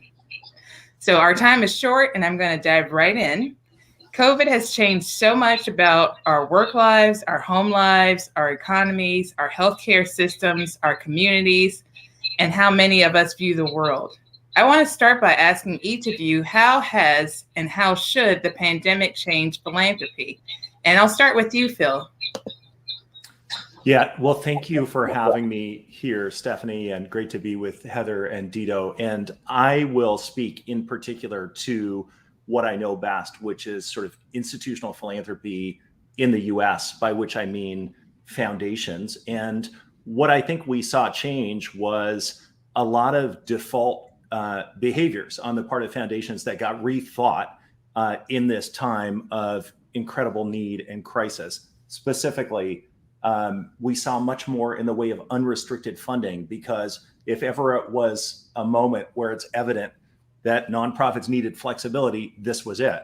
We saw a loosening of restrictions because funders realized we don't want nonprofits on the front lines of a crisis spending their time filling out, a lot of reports for us. We saw spending levels rather than just being default to 5%, being rethought, and foundations stepping up spending, which actually, helped nonprofits fare better through this than many of them thought they would. We saw more focus on listening to people in communities, people closest to the issues. And lastly, I think we saw more attention to issues of systemic inequity, including racism, and how they intersect with whatever it is philanthropy is trying to do. The question now is, was that a blip or will it be sustained? Heather, what do you think? I mean, where are you seeing changes, and what are your thoughts about whether or not these are things that will continue past the pandemic, or if this is something that's happening in this moment and maybe won't continue? Thank you, and good to see everyone. Very honored to be on the panel with my fellow panelists. And I'm coming to you from San Francisco International Airport, hence the mask part of the time. I would say I want to add to the pandemic the other crises we've had in the last couple of years around climate and environment, and also what we've been seeing around the racial justice struggle in the United States and elsewhere. And I would really agree with everything that Phil said. And I think in addition, we've realized how hard it is to reach, to really reach deeply into communities and get funding and resources and greater capacities there, our inability to reach them well enough. And that overlays with the inequity point that Phil made. So I think we may have, what we really want to see is, has this changed forever, the way that philanthropy works? So the default changing from more restriction, shorter term grants to giving to more systemic issues. And we really hope it has changed it for the long term. Okay. And Data, I wanted to ask you the same question. And if you had any thoughts about some of what you're hearing, I think it is really interesting, the mention of unrestricted grants. And I know that that's something, at least what I've read, is more common. Restricted grants for places in the Global South, nonprofits in the Global South. And I know you work with a lot of those folks. So yeah, I'm sort of curious about what you're seeing as changes, and if you have any thoughts about, unrestricted or restricted grants. I totally agree with Phil and Heather. There's significant change in philanthropy around this idea of diversity, equity, inclusion.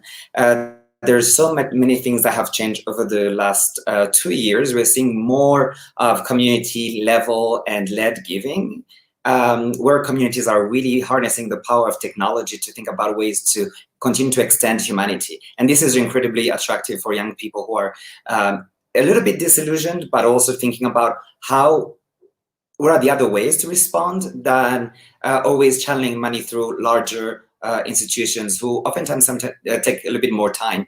But we are also seeing, on the other hand, how not much has changed. In the mainstream institutions, such as the bilaterals and larger foundations, I think there is a bit of window dressing around this idea of diversity and new local actors portfolio. But so many funders are still having to work a lot to really shift the power because they have concentrated the power with the wrong people, and the processes haven't changed very much. I really like that we are aware of this now, but that over time, people will change their processes and systems to really be more inclusive in who they target. Yes, and unrestricted funding is a way to go. This is something that our foundation has been really championing for the last 10 years. Thank God now people are realizing that for nonprofits to continue to work and very well, they need unrestricted funding, they need multi-year funding, and they need to be connected to other funders and to other organizations doing incredible work, and mostly centering all this work to proximate leaders. Of all the things that we have heard throughout this week, I don't think we insist enough on why and how we can center our approach around proximate leaders who are close to the problems that they're trying to solve around this platform. Great. And so, I think this is really interesting, the points that you are making, and particularly when you talk about like how some of these foundations are able or maybe unable to make these changes quickly. And I'm wondering if you all can talk, and I'll go back to you, Phil, just talk a little bit about how maybe, foundations, philanthropies, and even individual donors can kind of seize on what's happening in this moment and take that and make long-term changes to how they, their leadership is structured, how their governance works, and make sure that there are ways for, these grants to continue to, specific issues like, racial justice, social justice. I'll leave it at that. Yeah, no, I think that's a great question and sort of the question. And I think like I would agree with Dito that what we see is that there's a lot of change, but are folks really sharing power in significant ways, as he asks?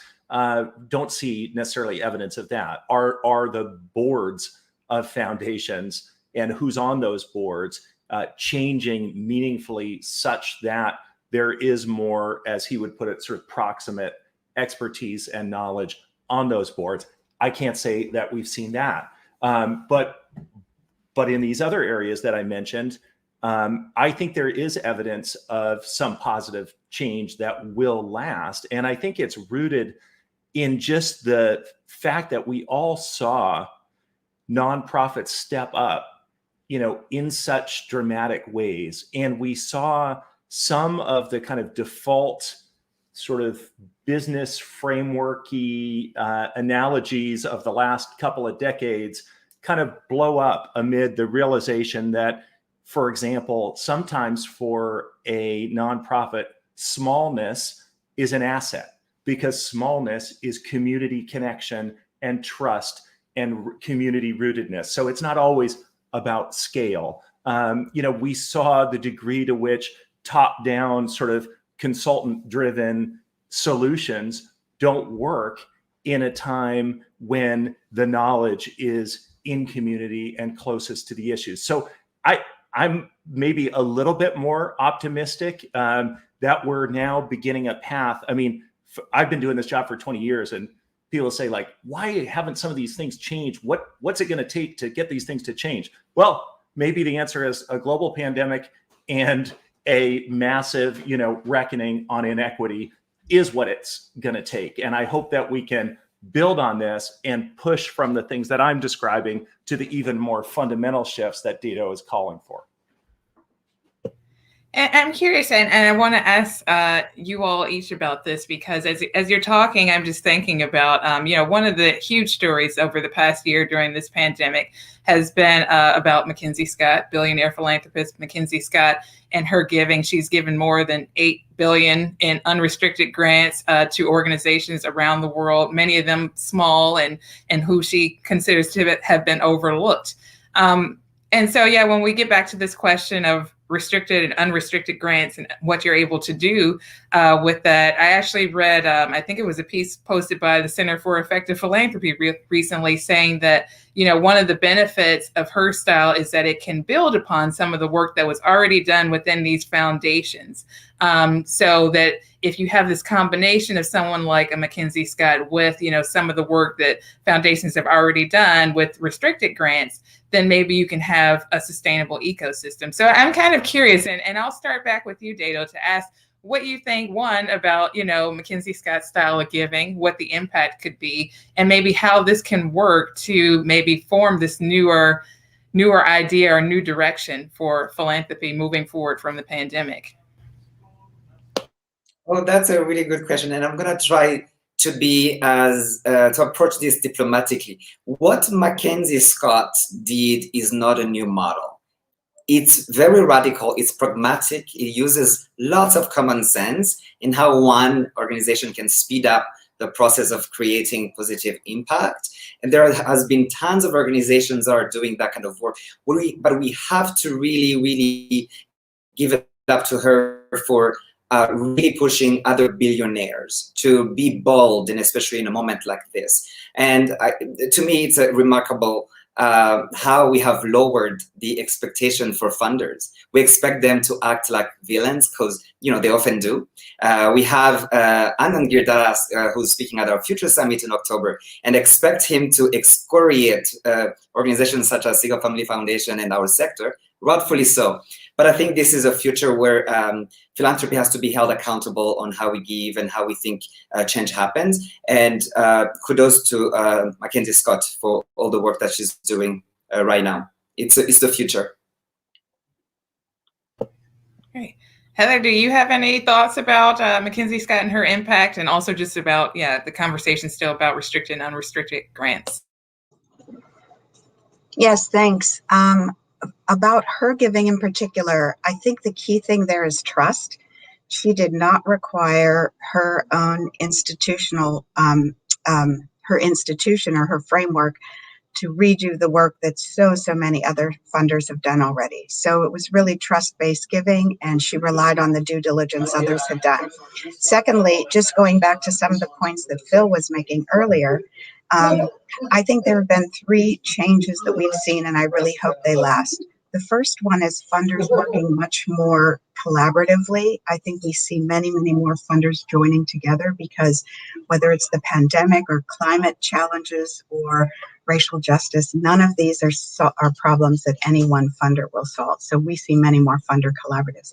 Secondly, I think we're seeing that diversity, equity, and inclusion, which has been on the radar screen and been important for many philanthropic entities for many years. Suddenly it became really an imperative. So people are putting more resources into it. They're taking it more seriously. And as one of my colleagues says, we're moving from talking about safe spaces to brave spaces. So we're having conversations that are quite difficult, especially for white people, but we're having them, we're going farther than we did before. It's a much deeper conversation. It's about personal change, not institutional change only. And the third thing I would say is really interesting ways that foundations are bringing in new capital, because philanthropy is only a tiny bit of all the resources in the world. I was in a conversation this week with the Rockefeller Foundation and Ford Foundation, both of which have floated bonds, social bonds, labeled social bonds on the corporate bond market. That was something that came in last year. And that's simply because foundations and philanthropic entities have been sitting on too many assets that are unused for social purpose. So thinking of new ways that we can really ramp up the impact of philanthropy.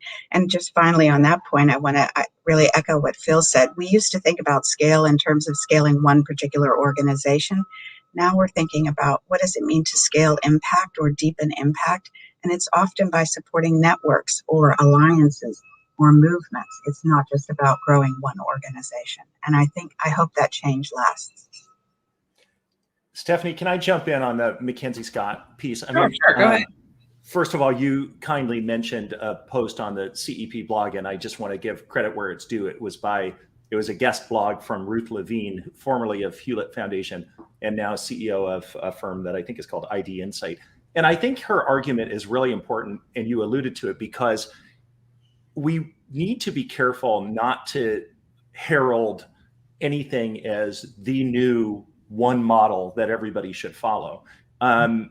Ruth was arguing that, as you mentioned, that Mackenzie Scott's approach, depends on the work that others have done to support and vet some of the nonprofits that she then was able to give, transformative gifts to. And everything is contextual. And so when Heather was talking about the question, that I had mentioned too, about, when to scale kind of an approach versus when to scale an organization. It's not that one should always do one or the other. There's a need for nuanced thinking about, given what we're trying to do, what is the right approach? And the same goes for a lot of the stuff we've been talking about. It's not that it's never appropriate to give a restricted grant or that experts should never be relied upon. It's just that we've given too few unrestricted grants, and experts have been overly relied upon. And so it's about just thinking about what makes sense given the context. But there's this tendency, maybe it's in society, but in philanthropy for sure, to say, okay, this is the new thing, everything else was dumb, and it isn't quite that simple. Great. And I just want to kind of continue on this, and I'm thinking more about the recovery from the pandemic and all of the things that will need to be done to help, particularly, lower income countries rebound, who have been disproportionately affected by the changes in the economy, by the lack of access to healthcare. As we talk about different approaches to philanthropy resulting from this, what are you all seeing as, possibilities for how maybe some of these, major philanthropies or even, smaller groups can step in to help their colleagues, their counterparts in, the global South and other places to recover from this? How are you seeing, us moving forward in philanthropy? And I'll go back to you, Dado. We'll start with you. I think that's a really good question, and that is very hard. I think about it often, and I think the first thing that they need to do is to do the work themselves, to think about how they diversify their boards, how they diversify their teams, because I live and work and from the global South. I'm across sub-Saharan Africa oftentimes, but what we're seeing with even these new tools and new ways of responding, they are perpetuating the historical injustices and biases that we have seen in the past, that we have to be really, really careful before philanthropies and foundations and whatnot start working to do that work of expanding the tables, to include people who historically have not been included, and to really shift a little bit more, to push the envelope around this idea of expertise. Proximity have not been seen as expertise for the longest time. Trust and relationship with the communities that people are serving are not oftentimes seen as expertise. And I think that those are some of the fundamentals that philanthropy and the sector have to start, including on how they operate, and really think about how to not be between resource and the communities who need it, as Heather was saying earlier. We have seen people do a tremendous work during the pandemic and around the Black Lives Matter movement to deploy capital pretty quickly. Those are some of the things that we hope could stay. But if people were to take one thing, unrestricted funding, multi-year funding, and mostly diversify who gets to decide, and not to design with our own lenses for people who have a different lived experience. Right. And on that note, I want to bring up another, huge story that happened this year, which was the divorce of the Gates, Bill Gates and Melinda French Gates, and the impact that is expected to have on their foundation. They had 3 trustees. Warren Buffett, who was the third, has since departed. Is sort of retiring, I guess, for lack of a better word. And now they're planning to bring on new trustees to that foundation. They're going to announce that early next year. But a lot of what people are pushing for, people in the nonprofit world, people who follow the Gates Foundation are pushing for, is diversity among these trustees. They want folks in there who represent, different regions of the world, parts of the global South. And of course, they have said, Mark Sussman, who is the CEO, has said that is something that they're planning to do. But, what kind of opportunities are you seeing at the Gates Foundation? Of course, is hugely influential in the world of philanthropy.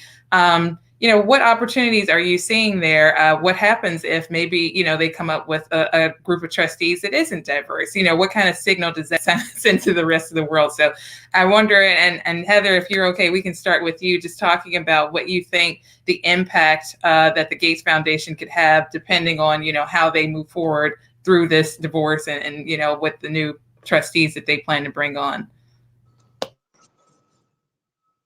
Thanks, Stephanie. Well, undoubtedly, the Gates Foundation has an outsized influence because of their size and their notoriety. So what they do is quite important. So first, I would say a larger board than 3 or 4 people tends to be better, but it's not just size. It really is about who is on the board. So diversity is quite important. And I think it goes back to what Dido was saying about expertise. How do we define experts? Often in foundations, the people who are chosen for the board are business partners or close associates of the founders. And we have to remember that true expertise does lie closer to where the problem is occurring. So we'll be watching that carefully. But I think, there are 90,000 or so foundations in the US and over 100,000 in Europe. So it's good to look at a variety of foundations and try to see what is best practice that's happening. And I do think that the more we can have the decision-making that happens at the C-suite level and the board level be done in partnership with and with representation from people who are working at the community level or grantee leaders or local experts, I think that's quite important. So we'll be watching the Gates Foundation carefully. I'm sure everyone in the sector. Phil or Dido, do either of you have any additional thoughts about that? I mean, I would pick up on the last thing Heather said, which is the importance of people in boardrooms who actually possess knowledge and expertise, not just related to the issue areas, not just related to the communities being funded. That's all vital, but also related to the work of nonprofits and philanthropy, which is not the same as business. And I think there's this sort of assumption that the expertise gained by being a successful business executive or investor somehow translates magically into being great at philanthropy, as if, you know, being great at basketball would make Michael Jordan great at baseball, you know, which it didn't exactly, right? These are different things. And so we need to keep that in mind. And it shouldn't be a revelation, because actually, like Andrew Carnegie a century ago, more, said, you know, I'm going to turn from accumulating wealth to the much more difficult task of distributing it wisely. And Warren Buffett, when explaining why he was making his gift to the Gates Foundation rather than starting a big foundation of his own, said, look, in business, you look for the easy things to do. In philanthropy, you're taking on the toughest challenges, and it's a harder game. Why we can't have folks begin with more humility and recognize that it isn't the case that everybody who's been doing philanthropy and nonprofit work knows nothing. They actually know something. Bring them into those boardrooms earlier. I think philanthropy would be better off for it. All right. I recognize we're running short on time, so I'm going to try to get to my final questions. And I wanted to turn back to you, Heather, briefly to talk about what I see as sort of like the parallel story with the pandemic, which is climate change. In the past year, we've seen an increase in climate events, floods, fires, hurricanes, earthquakes. Things are really happening around the world. And you're seeing, you know, major donors jumping into this space as well. Jeff Bezos this week just announced that he's setting aside $1 billion of his $10 billion Earth Fund for conservation efforts. And I'm curious, you know, how you see that going from here. And, you know, whether or not, as we're having these conversations about how philanthropy can be useful in preparing for, you know, the next global COVID-like global crisis, how we can also wrap climate change and environmental philanthropy into those conversations, because that is, you know, potentially the next huge global crisis. Thank you. Yes, climate change and environment is an area that I specialize in and that RPA is very strong in. And I think it's amazing what we're seeing, how many more philanthropists and individual donors and foundations are now leaning into climate change and environment. And it's really important for the future of everyone, for future generations.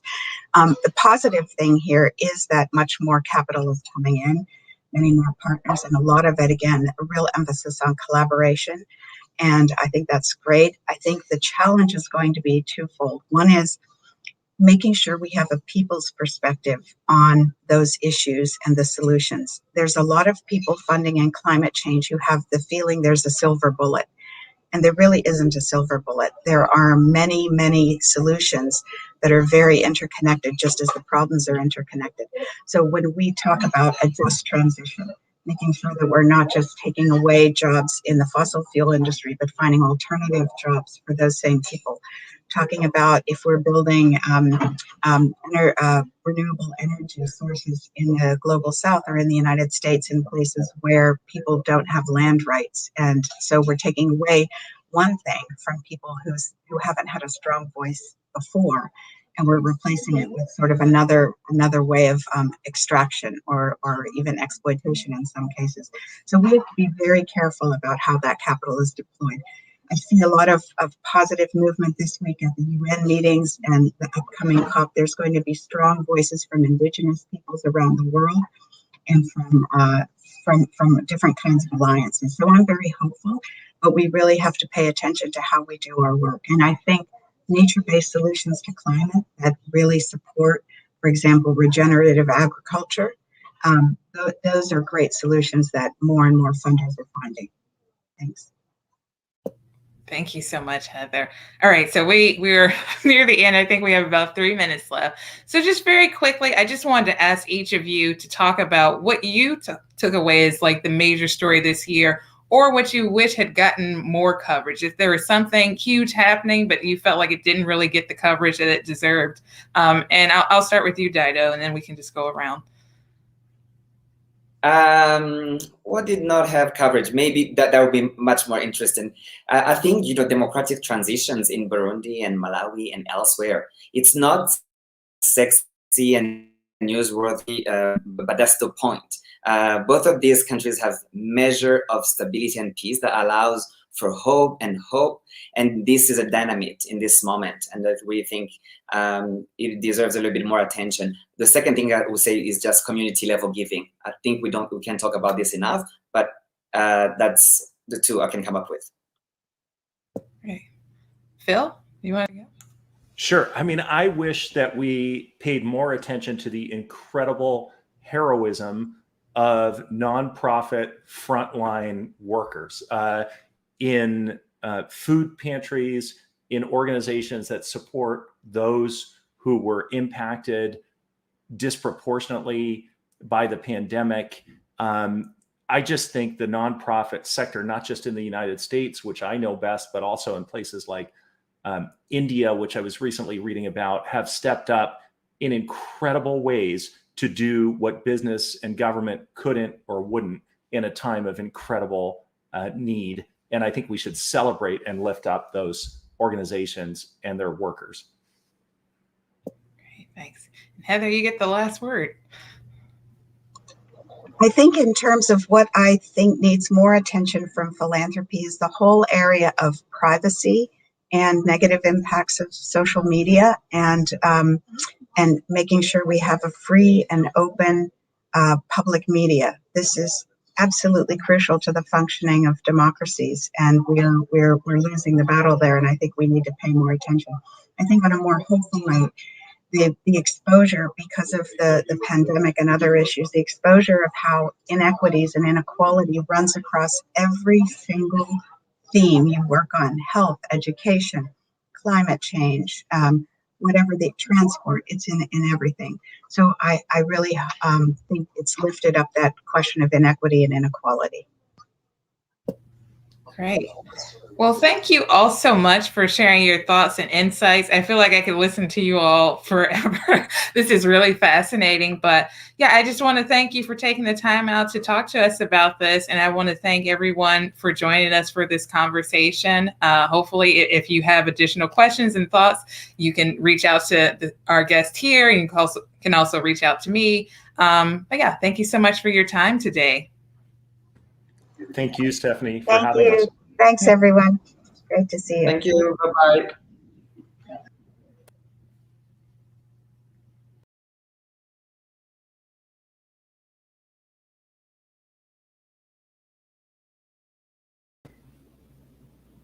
Welcome. For years, I've covered the UN General Assembly high-level meetings and the related events, and have tracked how the private sector is engaging on that stage and is working with the UN. So I'm excited for this conversation today and to really dive into how the private sector works with UN agencies, how it's engaging on the SDGs and other UN-led initiatives. Joining me for this conversation are Marcos Neto, the Director of the Finance Sector Hub at UNDP, Florian Riza-Neri, a Local Network Coordination Specialist for the Connecting Business Initiative, and Lila Karbasi, the Director of Programs at UN Global Compact. Thank you all for joining me. Pleasure. Marcos, I want to start with you today. You, among many other things, oversee UNDP's private sector work. And I was hoping you could give us a bit of an overview on how you've seen private sector engagement with the UN sort of change over the years and where it is today. Thank you, Adva. And it's great to be here with you. Look, I think you go back, and we have Lila here, for the creation of the Global Compact more than 20 years ago, if you want, as the formalization of that relationship between the private sector and the UN as a whole. And I think from a conceptual point of view, there is a huge evolution, right? I think we are perhaps at the back end or at the end already of the corporate social responsibility way of engaging to one that is much more about core business. So much more about a private sector being an integral partner, right, into the working with the UN, the working in development. And I think the pivotal moment in this transformation is the Sustainable Development Goals and the creation of the SDGs, which is both something that cannot be achieved without business, without the private sector, but also that provides a business opportunity, which was calculated a few years back in about $12 trillion for business itself, provided that it puts the SDG as an integral part of its business strategy. And perhaps just to finalize this transition, if you look at the Secretary General, our common agenda document, which was published last week, it explicitly says that the private sector is one of the main actors in the renewed social contract that needs to happen between, government, citizens, civil society, and business. So I think we are in this phase now of co-creation, in this phase of core business, but there are risks associated to it for everybody, and we haven't necessarily got to that perfect processes yet in that sense. Well, let's talk a little bit about Global Compact then, because you're a pretty unique organization. You're one of the largest sustainability organizations, but you also have this link to the United Nations. And I know you're not necessarily sort of the gateway to the UN for business, but you really are a key partner, and I think a key entry point for how businesses are looking to engage on the SDGs and some of these issues. And so I was hoping to ask you, how is Global Compact working to engage companies, working to help them sort of navigate how and where to engage with the UN? And so one example, and we'll go to Riza in a moment to talk about CVI, but UN Global Compact has these rich local networks in many countries. And so how are you sort of connecting them into local UN actors? So tell us a little bit about how you're seeing some of that collaboration evolve. Great, thanks, Adva, and great to be here. Well, the collaboration has radically evolved over the past couple of years. Global Compact was created 21 years ago, and today we have more than 13,000 companies, from multinational companies to smaller companies that engage with the Global Compact. I think it's fair to say that almost all parts of the UN today work with the private sector. And although the end goal for the UN and the private sector might be distinct, there are lots of common objectives. Above all, there's the objective to build markets for economic growth, and this is something that both the UN and the private sector share as a goal. But also, very concretely, in crises like the one we're in today with the COVID-19 pandemic, the climate change crisis, these are really enormous challenges that require everyone to play their part. And in that sense, we can say that the UN needs business and business needs the UN. So at the Compact, we work specifically on 10 principles around human rights, labor, the environment, and anti-corruption.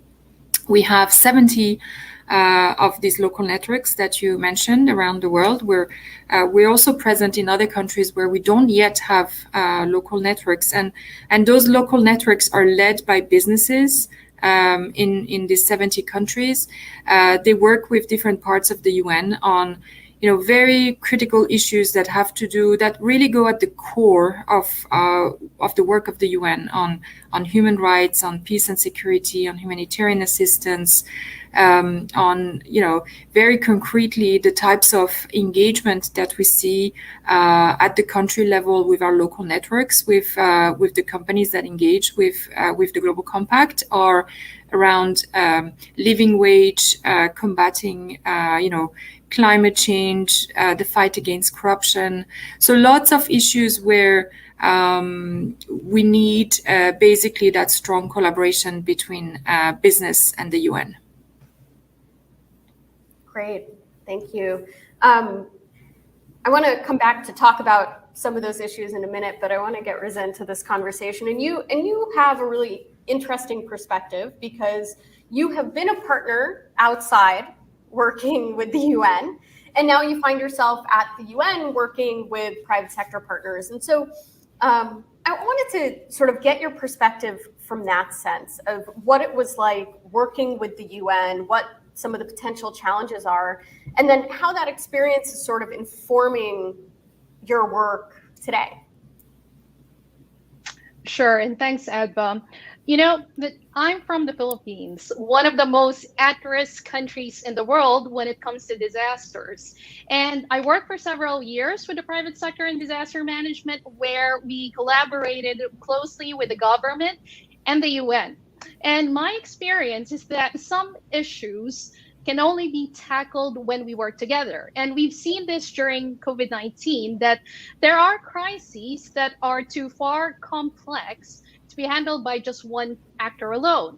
So we always go back to the need for a whole of society approach, not just for humanitarian response, but with development work in general. However, this is always easier said than done. And I clearly remember that when I was still with the private sector, one challenge that we often face is that the private sector and the UN have different work cultures and languages. So we often say the same things, but in a different approach. And that only a UN person can understand the whole acronyms that the UN use. And this is a constant reminder now that I'm with the UN Connecting Business Initiative, that we try as much as we can to facilitate engagements that make sense at the strategic and practical levels to help more businesses before, during, and after disasters. And this is how I think we can improve the engagement between the UN and the private sector, and vice versa. Institutional innovation that focuses on fluid collaboration and a common sense of direction to address societal pain points. Thank you.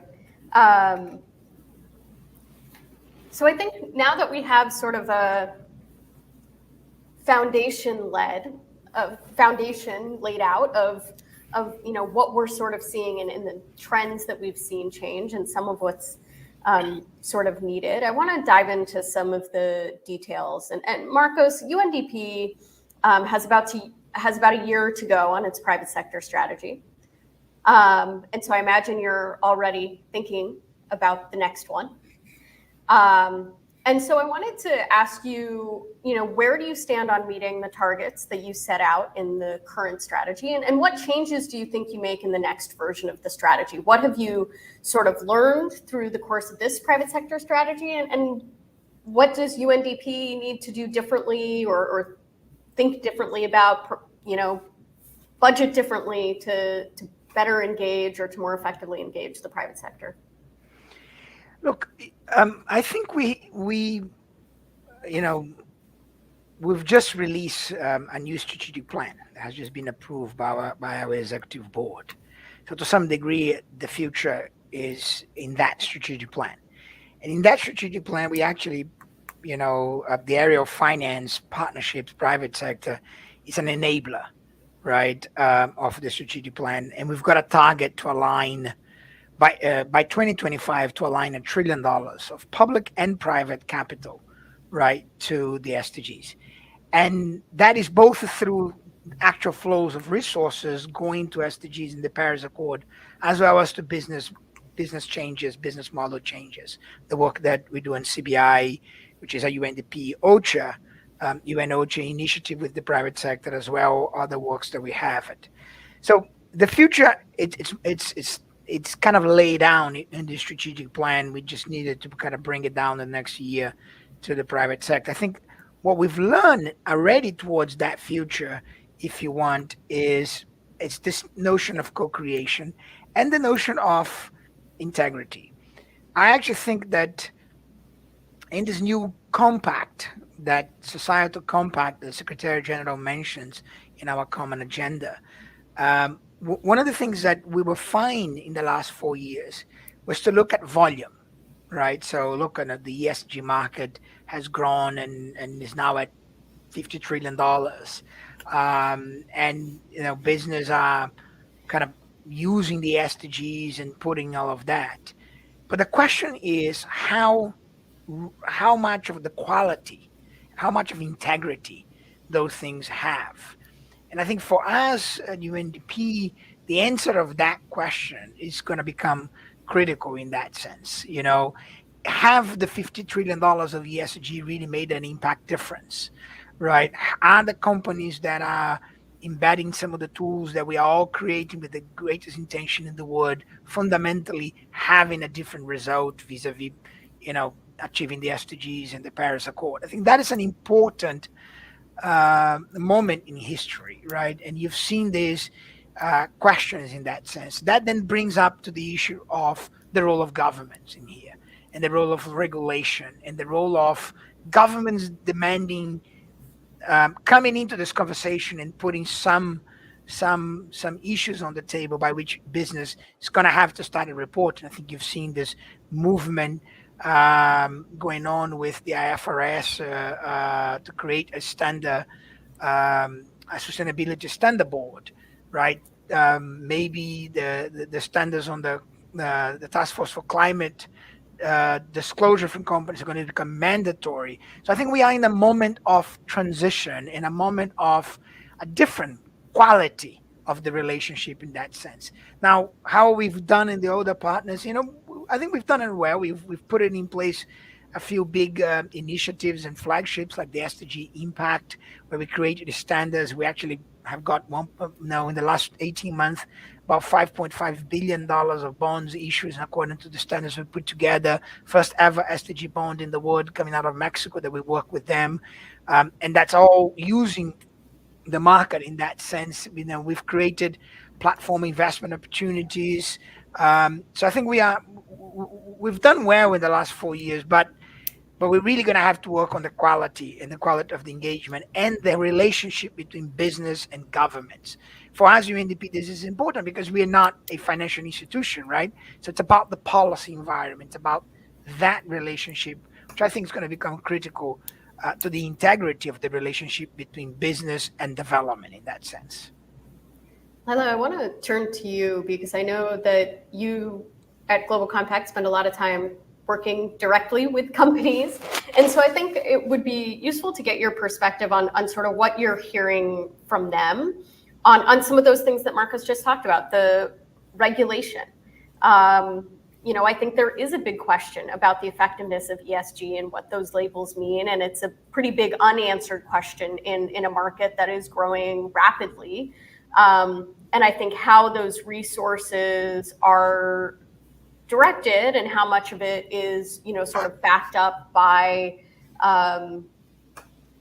you know, analysis to determine the actual impact of those investments, or, you know, whether a specific investment goes to a company that is also doing things that are harmful on the other hand, and sort of how you balance some of these things is one of the really key questions at this moment. So I'm curious how you're engaging on some of these questions, how you're working with companies, what you're hearing from them on some of these sort of key issues as we move forward. Yeah, it's a great question, and thanks, Marco, for setting the stage nicely. I think it's a critical question for the sustainability agenda in the next, 3 to 5 years. We need to get a better understanding of what performance means, what impact means, and there's a rise in terms of investments in what is called ESG. There's a mainstreaming of ESG practices. There's a demand from investors for increased ESG practices from rating agencies and generally from the public.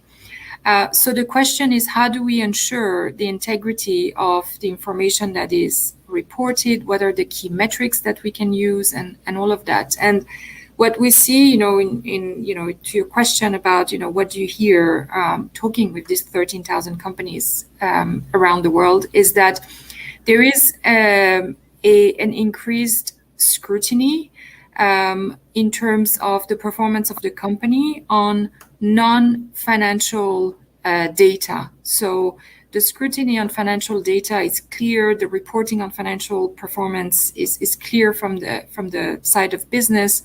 What is really evolving now is how is a company assessed on its non-financial performance around, for example, tackling climate change, reduction of greenhouse gas emissions, dealing with nature, providing living standards, living wage for employees, for the communities around them, respecting diversity, ensuring gender equality.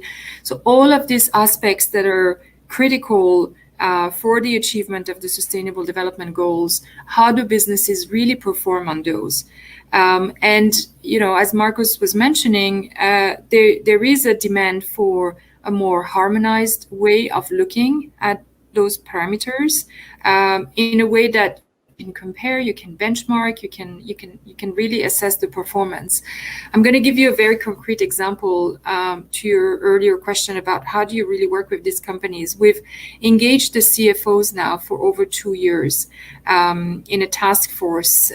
We started with a small number of CFOs in 2019. At the end of 2019, now we have 60 CFOs, and we've worked with them on very concrete metrics that they can disclose in terms of their investments as CFOs.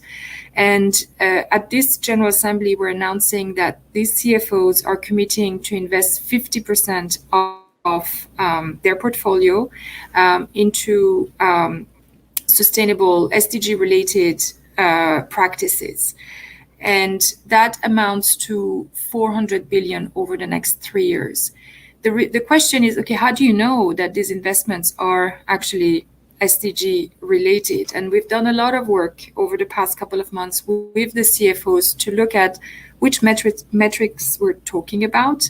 How do you avoid, offsetting certain parts of your operations with practices that are not respecting, fundamental rights and that are not advancing possibly the SDGs, and how do you strike the right balance there? And I think it's work in progress for everyone working on that topic. And the challenge is going to have to be to work together as a community with the right intention to look at the integrity of what is reported and strive for the highest level of ambition. Riza, I want to turn to you because one of the things that's really interesting about CBI is I think often when we talk about engaging the private sector in this sort of increasingly holistic way, not just looking at them as a partner that might write a check. I think that shift is harder on the humanitarian front, or maybe slower. And I think that engagement on humanitarian issues is often still seen as, can a corporation make a donation? And CBI is really working to engage private sector in a different way. And so I wanted to just ask you a little bit about that and tell us a little bit about how CBI is engaging companies differently and how they can sort of more effectively work also before disaster. To engage and work on these sort of humanitarian and in crisis issues.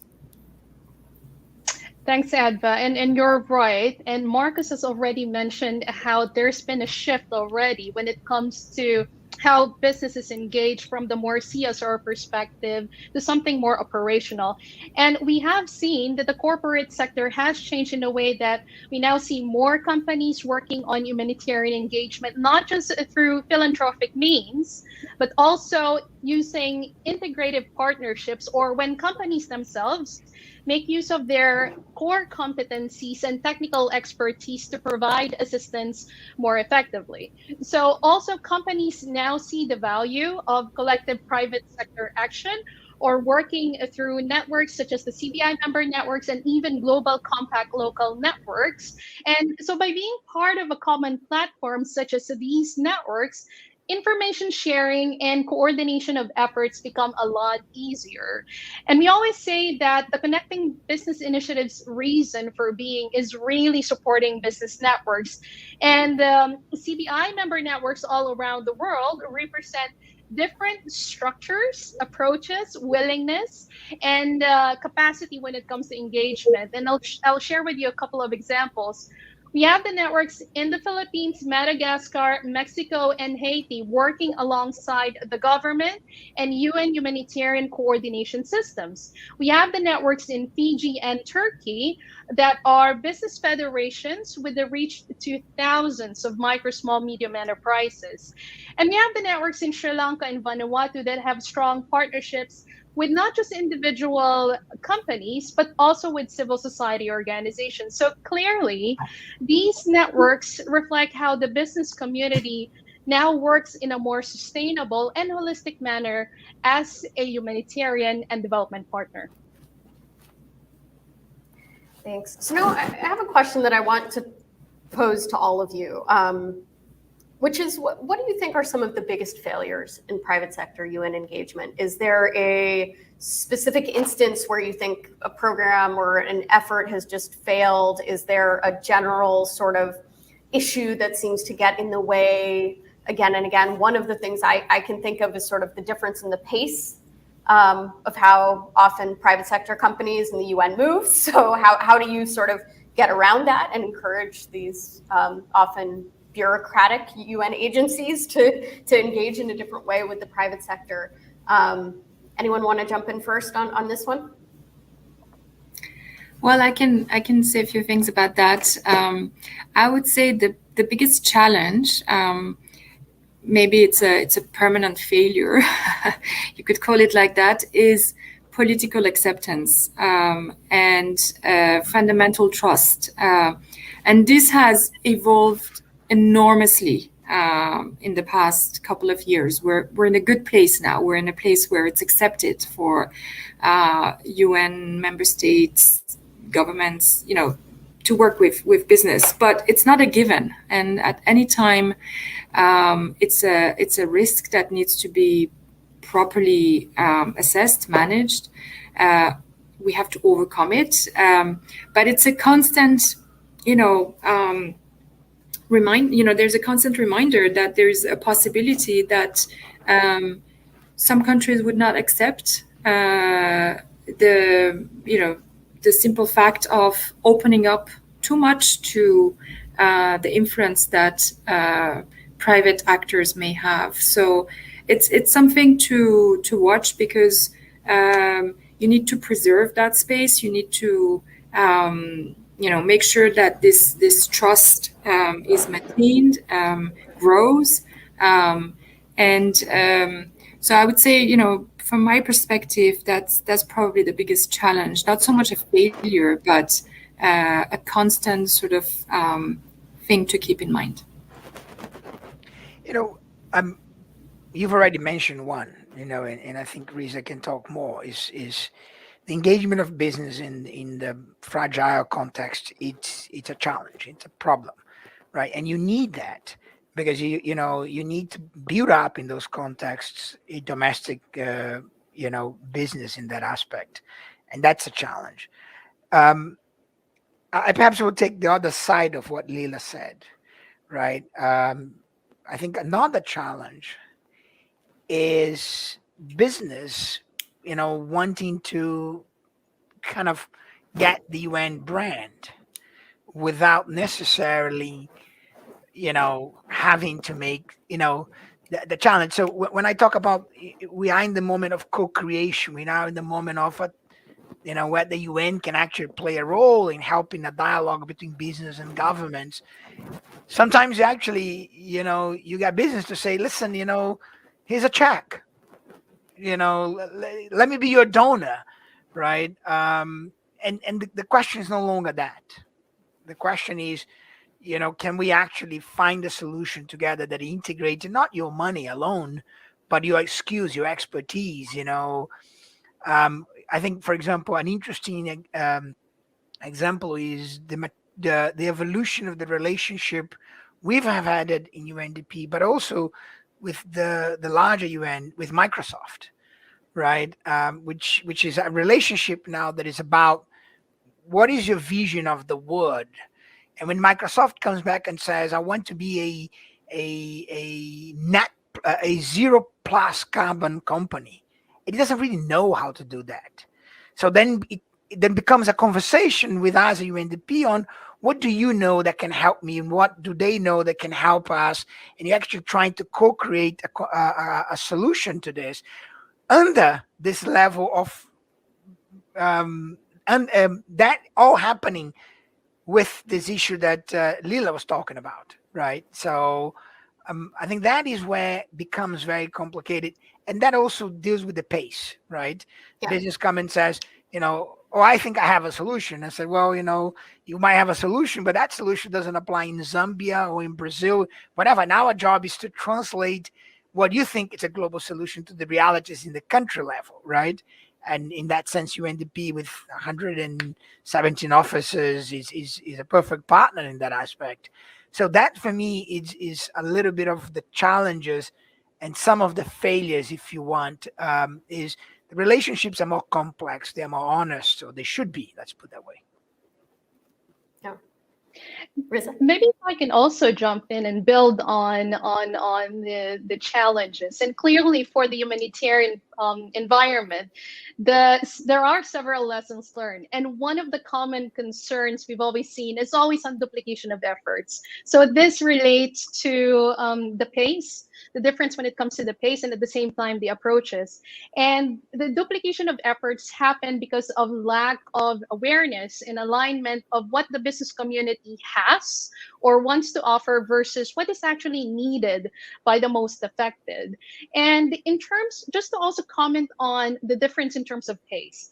And when I came into the UN, I tell myself that I see the UN system as a slow vessel, but that might not be as agile or fast as the private sector. And that was one big adjustment that I had to make. But when it moves big and in a manner that will impact the lives of many people. So I want to answer this as well in a more optimistic tone, that with UNDP's strategic plan for 2022-2025, UNDP will focus on anticipatory and preventive measures to address emerging complexity. So I think it's not so much about being fast enough, but more of being able to scan the horizon wide enough and having the foresight to anticipate future scenarios.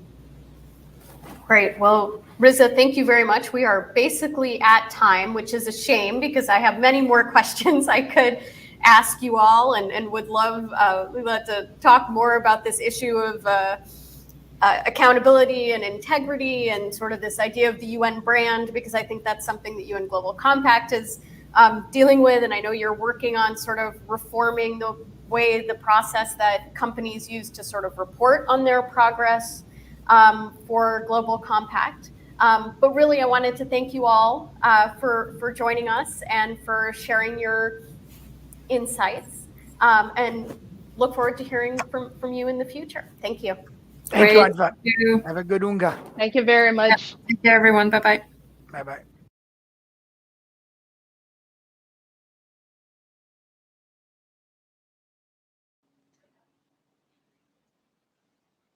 Hello, everyone. I'm Raj Kumar, President and Editor-in-Chief of Devex, back with all of you here at the UN General Assembly as we continue our coverage, and joined by somebody who's really uniquely placed. And I'm so excited to speak with him about the General Assembly this year, and that's David Miliband. He's, of course, the President and CEO of the International Rescue Committee, and formerly was the UK Foreign Secretary. So he runs in the diplomatic circles and the development and humanitarian circles that come together every year here in New York, where I actually am here at the General Assembly. And so, Dave, maybe just start with, what are you looking out for? What are you hearing? What do you feel like this year's General Assembly is going to be all about? Well, hello, Raj. It's really good to be with you. This General Assembly, I think, needs the theme, no excuses. Last year, there was an excuse because people didn't come to New York. It was the early months, relatively speaking, of COVID. Now we haven't got any excuses. We know that there is a real race between variants and vaccines. And in too many parts of the world, the poorer parts of the world, the variants are winning. We know that COVID hasn't just thrived on inequality, it's exacerbating inequality. We know that there are geopolitical tensions which get in the way of common sense cooperation, even on areas where it's in everyone's interest. But we've seen the dangers of international division. And so I think the policy challenge and the political and diplomatic challenge this week is to get over the excuses, because we face very challenging prospects if we can't up our game in the face of natural and man-made disasters that are increasingly dominant for people around the world. And do you feel like we will get through those excuses? Are you hearing, for example, we have a vaccine summit President Biden has called on Wednesday.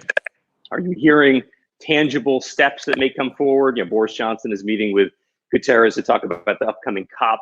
Do you expect actual commitments to come out of this General Assembly, or is it more about shaping the narrative as we go forward to other major summits the rest of the calendar year? Well, I think shaping the narrative isn't good enough. And you don't just have to take my word for it. I was very encouraged by the draft paper that was put out by the White House about their summit on Wednesday on COVID. It's not just warm words. They're saying 70% vaccinations within a year. They're saying set up a global health threats council at leader level this year, this calendar year, so by the 31st of December. And they're saying we need a $10 billion a year pandemic preparedness and response facility. So they're not messing around. They are, I mean, I was a member of the independent panel on pandemic preparedness, so I should be transparent about that. But I think that the Biden administration, just to take that one area that you mentioned, COVID, they're not messing around. And frankly, narrative shaping is not something that the virus listens to. The virus is going to go on life shaping if we spend our time with spinology and narrative making. We need actions. And so I think that the Biden administration are showing some impatience there, which is a good thing, not a bad thing, because we should be impatient a year on from the UNGA that never was last year, that 2% of Africans have got a vaccination. We should be impatient about the impasse that seems to exist at global level on that issue. And I think that in respect of COVID, there are real and obvious responsibilities for governments to take. The climate issue we can come on to later in this discussion, because I think that's a much more challenging, and there's a lot more ground to make up.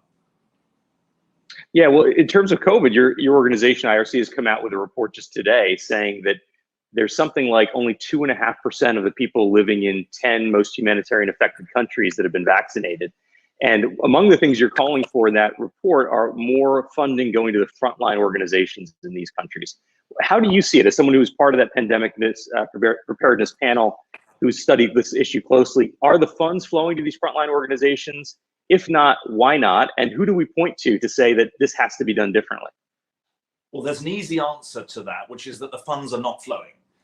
They're not flowing to get the vaccines into poor countries, and they're not flowing to get the vaccines from capitals or from airports in capital cities of poor countries into the arms of people across poor countries. And there are two main reasons for that.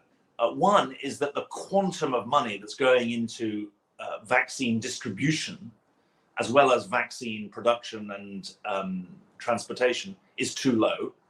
And secondly, there is not the appropriate degree of cooperation and investment in frontline NGOs in places where government health systems don't reach. And so our message is twofold. We need to increase the amount of money going into distribution of vaccinations, not just redistribution of vaccines. But we also need to recognize that in increasingly large parts of the world, state systems are not going to reach, and we need a much better partnership with local NGOs, with international NGOs, because we can get into those places where the traditional systems aren't working. So our message is a very clear one. There's an appropriate debate about how to redistribute vaccines so that they're not just sitting in piles in rich countries. But it's not good enough just to distribute to capital cities in poor countries. We've got a real job, and I think some other NGOs have done some calculations. You can spend 3, 4, 5 times as much on the distribution within a country as you do on the actual vaccine itself. And we've got to take that on the chin. If we don't vaccinate the world, then the variants will win. Right, especially in so many countries where the cold chain simply doesn't allow you to bring out the Pfizer or other vaccines that require refrigeration. I wonder, do you look at the World Bank or at Gavi or at COVAX or any of the existing infrastructure and say they're not doing what they need to do when you think about these issues of not getting the distribution system set up? Or is this more at the political leadership level? Who do you sort of look to? A lot of advocates are saying we don't have the right international organizations today, or they're not being ambitious enough in what they do. How do you grade the system as it is now? Well, I think that the grade comes from the data. And we've got to take this on as a collective responsibility. 2.5% of Africans have got vaccinations. That's the grade. I mean, that's a very telling and negative commentary on where we've all got to. And there's, I think the starting point of this is the weakness of global political leadership. There isn't an appropriate forum because pandemics are not just a health issue. We can't just say this is all about the WHO or the World Health Organization. Pandemics are a social security issue, they're a national security issue, they're an economic issue. So there's a global political lack of coordination that's evident. Secondly, there is a short-termism when it comes to financing. That means that countries are financing their own economic recovery in the rich world. They're not financing vaccine delivery into poor countries. Thirdly, there is a coordination problem in those areas where state systems are too weak. And so I think this is multifaceted, and we can't just expect one organization to sort it out. My own very strong view is that we shouldn't be setting up new organizations. What we should be doing is mandating existing organizations to work in different ways to deliver to more people. Right, and that maybe piggybacks well to Guterres and his big point. He's come out with the common agenda, this new plan for reforming the UN, re-envisioning what the UN can do, and really reinvigorating multilateralism. We're here at the UN General Assembly. What do you think about the future of the UN? Guterres, as we've reported at Devex, during the Trump administration, he had to balance the fact that he was dealing with his major stakeholder not believing in the institution of multilateralism. Now we get the Biden administration. Things have perhaps changed a bit, at least on that front. What do you think the UN can become or can do? Do you see it as having this real leadership role on issues like the pandemic, or is it really more in the multilateral, the banks, the bilateral agencies, the new alliances like Gavi and Global Fund? Where do you see the power center in internationalism today? Well, I think that if the UN doesn't do it, no one can do it. If the UN isn't a body that brings countries and people together for common action, no one else has the legitimacy to do it. But, and it's a very important but, the UN shouldn't try and do everything. And so that leads me to say that the absolute key is to focus on the priority areas of global public goods, of health security, economic security, environmental security, and drive coalitions of the willing to make real change across the piece. Now, I think that really central to that is being much tougher on ourselves about the targets we're held to. We've got the Sustainable Development Goals. People say they've been knocked off track by COVID, but the truth is they were off track before COVID in fragile and conflict states around the world. And I'd like to see the common agenda really pin its colors to the mast when it comes to interim targets, 2025 as well as 2030, in key areas of economic security, which means poverty, environmental security, so climate change, and health security, which is obviously inspired in part by COVID. All three of those have a very significant gender dimension, which is very important in the modern world. And I think that unless we're able to mobilize to achieve those targets, we're going to get lost in the spaghetti junction of multilateralism. And so it's a very practical debate for me, not a very theoretical one.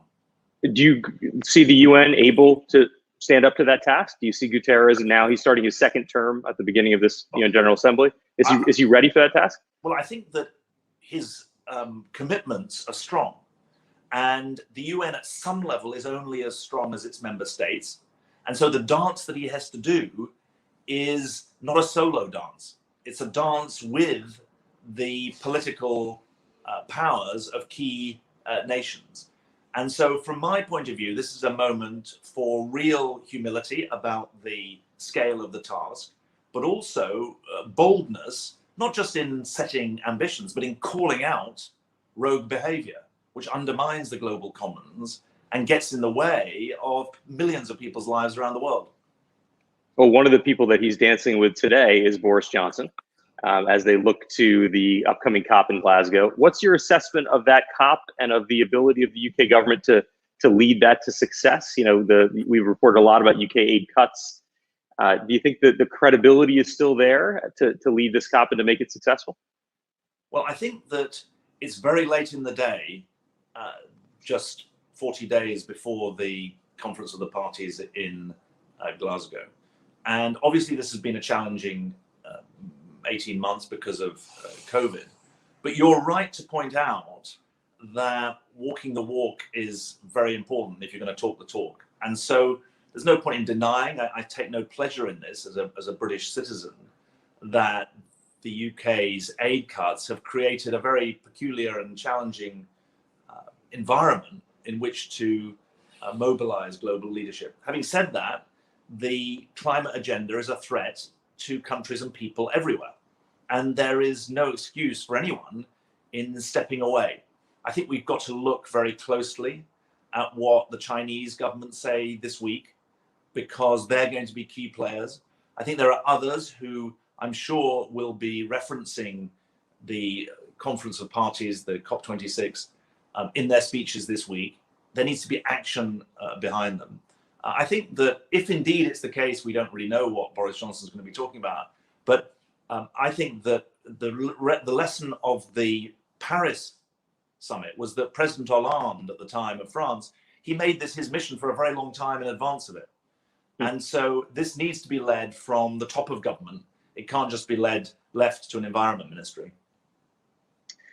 Yeah, it sounds like you're suggesting there's a chance it may be, and may not have the leadership that it requires at the top of the UK government. It's obviously one of the big themes this week that everyone is focused on. Maybe another one is the broader refugee and humanitarian crisis. So many countries around the world, including right here in the United States, right on our border with Haitian refugees. I guess you have this global view of it, working in so many countries around the world with IRC. Do you think there's something shifting? Is it the climate that's driving many more people to migration? There's some studies saying even the conflict in Tigray is related to it, and perhaps in Sudan as well. What are you seeing in this picture of humanitarian crises growing, refugees on the move? Is it all tied to the climate issue? And how do you think we should be talking about that at this year's General Assembly? Yeah, that's a very good point. Look, I think it's really important that people understand that the refugee crisis is not just the product of short-term factors in Afghanistan or anywhere else. It's the product of long-term factors. What are those factors? You're right that climate is a conflict multiplier, but it's not just climate. We've got fragile or failing states around the world that don't have political systems that can reconcile differences of ethnicity, religion, etc. There are very significant deadlocks in the global political system that contribute to the fact that conflict within states is not being staunched. And we've got the virulence of the conflicts that are taking place, what I call the age of impunity, where civilians are being attacked by conflict actors in complete defiance of international humanitarian law. Those are longer term factors, not short term factors. And so I think it's very important to recognize that the refugee and IDP, internally displaced flows that we're seeing, they are a symptom of longer term structural changes that suggest a world that is not obeying the rule of law, that is stepping back from international commitments, and people are moving with their feet as a result. So I'm one who believes that we should address the symptoms of the crisis, whether it be in Ethiopia or anywhere else, whether it be IDPs or refugees, but we've also got to call out the roots of this. And the tools of diplomacy that I used to use for relations between states are not the same as the tools of diplomacy that you need to solve conflict within states. And it's conflicts within states that is the defining feature of the global conflict landscape today. Well, we only have a minute left, but you mentioned Afghanistan, and I understand IRC has some 1,700 Afghan employees on the ground in the country. And like many other international NGOs have said, we're staying, we have work to do here. When you go and talk to the international donors, many of whom are here this week, who fund that kind of aid work, do you get the sense that commitment is going to remain to continue funding your efforts and the efforts of other international NGOs in the country? What are you hearing at this point? Well, the Afghan crisis is in microcosm the global crisis. You've got conflict, you've got climate, you've got COVID all in one country, as well as the immediate consequences of the US withdrawal and the Taliban takeover. And the truth is that there's a lot of uncertainty among donors, and therefore there's a lot of fear among our staff. We have 1,700 staff, as you indicated, they're all Afghans. They want to build their own communities, but the international response is really uncertain, I would say. It's not clear if the military withdrawal of NATO and other forces, American forces, is going to be followed by a humanitarian and political withdrawal. I've been encouraged that the UN has made absolutely clear it's staying. We've made clear we're staying, but obviously we've got work to do. There are 18 million people even before this immediate crisis who are in need of humanitarian aid.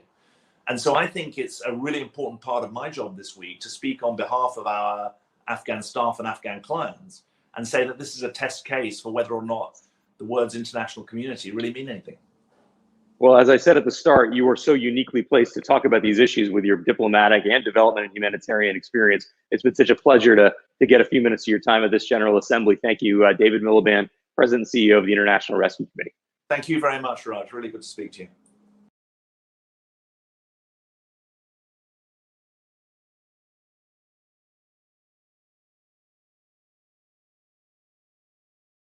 Hello, everyone. I'm Raj Kumar, President and Editor-in-Chief of Devex, back with you for our continuing coverage of the UN General Assembly here at 76th General Assembly of the UN. I'm here in New York, and I'm joined by Martin Griffiths, who is, of course, the UN's fairly new humanitarian chief. You lead OCHA. You've, I think, just started in the role in July or so, if my memory serves. Yeah. And it's been quite a couple of months in that role with so many new conflicts around the world, Tigray and Afghanistan now, and of course, joining right in the midst of a major pandemic. So thank you for taking the time to be with us today. Pleasure. Very good to be here. Thanks. I thought I might just start, Martin, just by asking you a bit about this General Assembly and what you're hoping to get out of it as the UN's humanitarian chief. You know, what you're going to be surrounded by heads of state, some of them in person, many virtual. But what is sort of the message that you're trying to send to them? What, from a humanitarian perspective, what does this UN General Assembly mean? I think there has never been a time like this, and therefore this week, when humanitarian action has been as important and as often and easily misunderstood. So, for example, I was meeting with the head of government of one member state earlier today, who was saying to me, but really, why should we? How can I persuade my taxpayers to fund humanitarian assistance in Afghanistan when they are so cranky and difficult, the Taliban, of course, in terms of the rights of women and girls?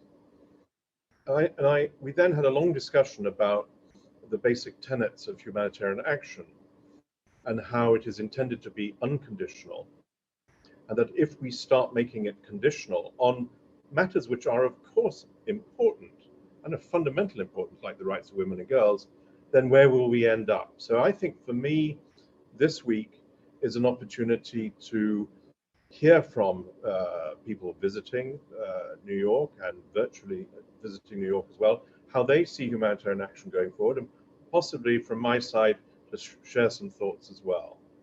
You've been a humanitarian for a long time. You most recently were the envoy in Yemen. You have a lot of experience working in some of the most challenging conflict situations around the world. There has been a recent call, maybe not even so recent, but the drumbeat has gotten louder for reform of the humanitarian system. We've written at Devex about, is the humanitarian system broke, merely broke, or actually broken? I guess, what is your take as someone who's been in this space for a long time? Is the humanitarian system itself in need of substantial reform, or is the issue really more just about getting more funding against the big challenges that exist today? I was in OCHA in 1998 when it was set up, 98, 97. So I came back 21 years later to OCHA, quite a different beast. And there is no doubt that the humanitarian community, just like OCHA, has changed and transformed itself during that period. So as I look at it, as somebody who was very much as an active operational humanitarian person 20, 25, 30 years ago, and now to see it where it is at the moment, the humanitarian work, here's my immediate take. First of all, it's much more professional. The assessment process, the planning process, the recruitment process, the issue, the norms and values and principles, lead agencies and cooperation and coordination, all of those issues in terms of humanitarian operations are a light year different now than they were 20 years ago, when it was a simple little village operation in comparison to what it now is. And of course, the money, the funds, the numbers are gone with it. So that is very different. But what is also the same is that we're still grappling with what I see as the difficulties in two ways. One, can we predict the way a conflict is going to evolve and manage our programming to go along with those predictions? So, for example, in Ethiopia, a conflict which is gathering speed across the country and is no longer centered only in Tigray, where is it going, and what does that mean for operational programs and funding and advocacy and staffing? How do we get ourselves in place to be ahead of the curve, to be able to respond? To make those predictions requires a knowledge of the players, access to them, a sense of political context and where events are going, and basically good guesswork. These are things which agencies individually do quite a lot of work on, but as a community perhaps less so. And so that's an area which I think requires a bit more thought. OCHA obviously has a big role. That's one, but there's a second, if I may. I started work many, many years ago as a development professional, and I'm very proud of that. I learned about this world that I'm still living in as a development professional. I learned about community empowerment and participation, things which the humanitarian world is much less gifted at and capable of than the development world. I learned about accountability to local people through the development perspective. So when I also look at the humanitarian world now, I know two things. We need to look very seriously and in depth and carefully again at the relationship that we have with development actors. Not simply, by the way, from the perspective of Nexus so that we can leverage their money, but because we actually coexist in time. In Afghanistan, as you know, development issues coexist in time now with humanitarian issues, and yet are subject to different elements of conditionality. The same is true in Syria, and in some ways you can find it in Ethiopia. These are the three countries I've been visiting most recently. So the second aspect of reform is to see who are our partners in our efforts, and our partners do include development and do include those trying to make peace. I was a political envoy, as you said, for the last 3 years. We need to understand where that's going. What are the prospects for Syria now, getting out of the incredible vise that keeps its people in the tragedy that they are? Where is that going, and how can we, as humanitarian actors, help that? So it's context as well as operations. I think it's a fascinating set of perspectives that you bring, given your whole career and now coming into this role. And I just wonder, one could say that the answer to those two issues, to being able to predict what's happening on the ground, understanding the context, and to integrating with development efforts, is really to use more local actors. And of course, there's a big push to say the humanitarian sector still advantages big global institutions and isn't getting enough funding and authority to the local groups. Is that your take as well? And how do you see it now coming into this role after so many years, as you say, being there in the beginning when OCHA was first started? Well, I think that's really important. And what's fascinating to me, I had a meeting this morning with OCHA's donor support group. It's about 30 donors with whom we have a continuous relationship. This issue, localization as they call it, it was on all their agendas, I came from an NGO back in the day, ActionAid. 95% of ActionAid staff globally were, and I'm sure are, national staff. It was an international NGO, but an entirely local one. And actually that is why it was quite good at its community development work. So yes, we need to move towards that. And one of the in the humanitarian world, one of the difficulties is humanitarian agencies are shifting a lot of money. Big programs are gazed on with great dismay if they don't do that quickly. So to localize, to understand what local people want, and to act in time are a lot of challenges, and they're different for the humanitarian than for the development. One of the areas which I think is also very exciting, and it brings a lot of this together, is one that was championed by my predecessor, Mark Lowcock, is about what they call anticipatory action. And there is a growing interest in being able to predict and therefore respond early instead of late, and with a focus on natural disasters and floods and so forth. But again, look at Afghanistan. I think all of us got it wrong as to what was going to happen in Afghanistan, but we could all have predicted that the Taliban were going to have a lead role in Afghanistan within a certain amount of time. Did we start talking to them early enough? Did we start discussing with them how this was going to go? On the whole, generally not. So anticipatory action looks like it's about natural disasters and floods, but it can also be applied to conflict as well. Not with such precision, but let's work on it. There's so much there I want to come back to, but maybe we can just dive into Afghanistan for a moment, because you were there, was it a week or two ago now? You met with the Taliban, you had a meeting with Mullah Baradar, spoke with him very directly on these issues. So a few questions about that, because there's a lot of interest in the humanitarian and development community about what comes next. I think 70% of the budget of the Afghani government comes from international aid. Much of that aid would go directly through the government to nurses and teachers. Have you figured out a workaround yet that allows donors to provide the funding needed for those teachers, those health centers, those nurses, without it going through the Taliban? That's a pretty key issue in continuing the aid. Have you solved it? Well, it's a huge issue, Roger, and you're absolutely right. Giving the salaries and maintaining the institution of those frontline workers. Some people call it development. I call it basic services, and I say that has to happen whether you're in conflict or not. And if we don't keep those institutions alive, people in Afghanistan will vote with their feet. IDPs want to go home. They won't go home if the schools and the clinics aren't working. They will stay in their camps. So getting salaries to those people is of primary importance. Now, the good news is that Afghanistan does have, with the help of the World Bank, in fact, experience in paying NGOs through NGOs, and NGOs paying these frontline workers. A similar arrangement that we see, by the way, in Syria, where you pay an NGO and they manage the payroll out to these organizations.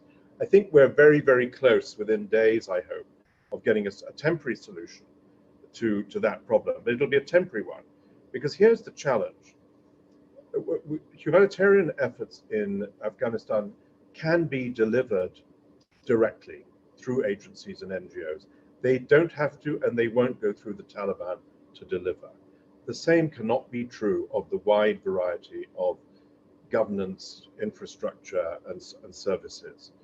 But nobody is going to put money into the Taliban to do that, to invest in those basic efforts for the people of Afghanistan, unless the Taliban demonstrate that they're listening to the international community on the issues of rights, also, of course, counterterrorism. And we ain't there yet. We're still seeing a Taliban who made clear commitments to me on all of those issues, but are, let's put it kindly, are being slightly sort of varied in implementation. Well, your interlocutor in that conversation, Mullah Baradar, at least there's some reporting, maybe on the outs within his own government. Are you confident from the meetings you had with other Taliban officials that these kinds of sentiments go beyond him and extend to the rest of the leadership there? Well, I don't think he's on the out. I think he's still, a powerful deputy prime minister, but we're in touch with the Prime Minister, so-called Prime Minister, with his deputy Mullah Barada, with Sirajuddin Haqqani, the powerful Interior Minister. One of the meetings that we had in Kabul was with the Haqqanis. And I'm one of those who has a long history of engagement with the Haqqanis. We don't need to like them a lot, but you need to understand them and know them. And they have been pretty helpful recently in securing routes of access for humanitarian operations. But we're talking to those people on a daily basis. But I think the problem is that they make these commitments, but they're not being able to deliver on them. So that shocking announcement of the other day about schools opening, but only for boys, was an own goal, an unforced error, was a product of the ideology of the Taliban, which we keep being promised was yesterday and not today, but it's still there. So we've got to have what Filippo Grandi, the High Commissioner for Refugees, was saying to me today. We have to have patience, unfortunately, to work on these issues to get to where we need to get to. If we don't I just want to ask you your message to the international NGO community, right? There are many international NGOs who have significant presence of Afghani staff, sometimes in the thousands, working in the country, and they've largely aligned with your call to say we need to stay and serve the people. And their people want to do that. They want to stay. Do you have any message for those international NGOs that are operating there in this moment of uncertainty? What would you tell them to be doing now? I'm astonished, but perhaps I shouldn't be surprised by the courage of these people. And of course, I met their leaders in Kabul, but they're all over the country and they haven't left. And in particular, the national staff, who are at grave risk and perhaps as importantly, are uncertain about their future. This is as corrosive as anything. So to these people, I say this: we've got written commitments from the Taliban, which are available. Anybody can have the copy of that letter and brandish it when, as is already the case, the Taliban enter your offices, show them this letter. That's the first thing. This has worked in certain cases, but it's not enough. We're also working through our colleagues in Kabul to get IDs for drivers so that they will not be stopped at the NGO and UN agency drivers. Same for the staff. Let's have operating instructions which are clarified at local level. And if there are any problems, and there will be, but if there are any problems, tell us, tell our colleagues in Kabul, Ramiz Al-Akbarov, who is the humanitarian coordinator, and Ocha, who is working with him, needs to know when there are difficulties so we can act on them. But please, let's do this together. Share your information with us and insist that we share our information with you. That's very helpful and practical advice. We've run out of time, but I want to maybe just ask one final question as we close, which is how you see your role now going forward. You know, the UN humanitarian chief is an interesting position where part of the job is being a bully pulpit, an advocate, you know, putting out there, pushing for pledges and pushing for more humanitarian action. And part of it is coordinating a very diverse international group of other actors in the humanitarian space. How do you see the balance of your role? What sort of humanitarian chief will you be? I think I'm probably going to be more on the latter, because that's where I come from. I mean, my humanitarian experience is operational. I started in Indochina, for God's sake, many years ago in the field, in the killing fields, actually, in 1979. So I see that as where I have a certain amount to offer, and it's that experience which I think enables me to engage, I hope, effectively with those principles, the Interagency Standing Committee. This is a community which it is an astonishing privilege and very rare, in fact unique for a UN official, to have a leading role for a whole community of this sort. That's quite, you know, it makes you sort of stop in the morning and wonder how you're going to manage it. But that's my main constituency, and I'm here to serve them and to offer advice to them as to how to make their operations work better and easier and well funded in the future. Well, I'm sure you know the community here at Devex, our audience, that message will be very well received by them. And I appreciate very much you taking the time. Hopefully the first of many discussions that we will have. Thank you so much. Wish you a wonderful and productive UNGA. Thank you so much.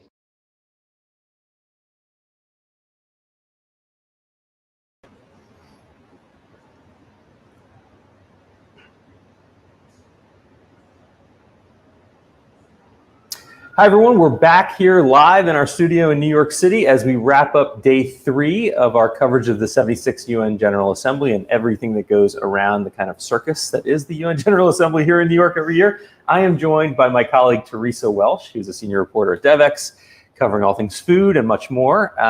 The Food Summit was today, happening now, right? It is happening right now. Yeah, it's great to be back with you, Raj. The food system is happening right now, albeit virtually, although we have had the opportunity to see some of the folks that are involved here in New York. But yeah, there's been some gatherings kind of on the sidelines of all this, but the main summit itself is virtual technically. Exactly, yeah. So they have quite the program today. I'm expecting quite a few leader statements and big announcements. Obviously, we saw from President Biden sort of previewing some of the moves the U.S. is planning to make related to that. So I'll be watching for most of the day today, and we'll be bringing our readers the latest, the highlights, and all of that coming to you tomorrow. What's it like to cover a virtual summit / hybrid summit with some people here, some people not here? How's it feel for you? It's definitely a different experience. I will say it is a little disappointing the Food System Summit is not happening in person after all of the time that we've all spent covering it and talking about it and writing about it and everything. Sure. But as a lot of the folks I've been talking to have said, it's not necessarily even about today and what happens today. The announcements are important, but what's really important is what's going to happen afterwards and how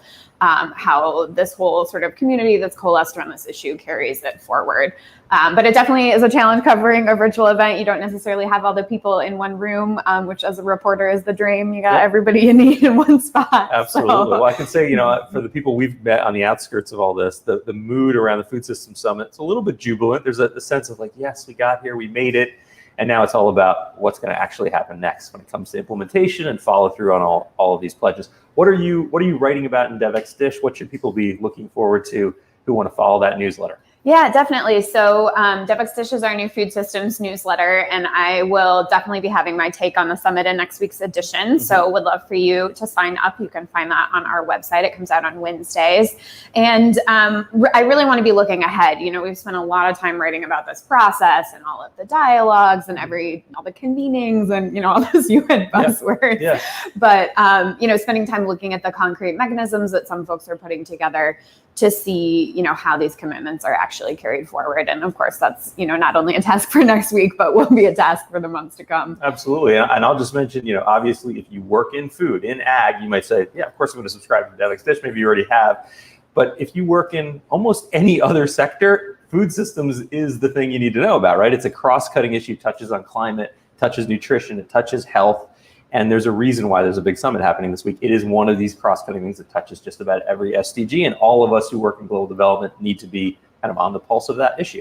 Exactly. Yeah, I think that's why this is one of the most interesting issues for me, is you're correct. It touches really on every single SDG, and there's a whole aspect of it. And I think sometimes people say food systems and you don't really know what that is, or you think it maybe doesn't have anything to do with you. But everyone eats, and so we should all care where our food's coming from. Absolutely. Absolutely. Well, let me just mention a couple other things as we wrap up our coverage. First of all, a huge thank you to all of you who have followed along day 3 of our main program. It's been fantastic. We've gotten so much great feedback from our audience. A big thank you to all of our team. We've got a team here and a team all over the world following all kinds of safety protocols to bring you all the news you're getting. So a big thank you to them. I want to also thank our partners who bring their support and expertise to make all of this possible.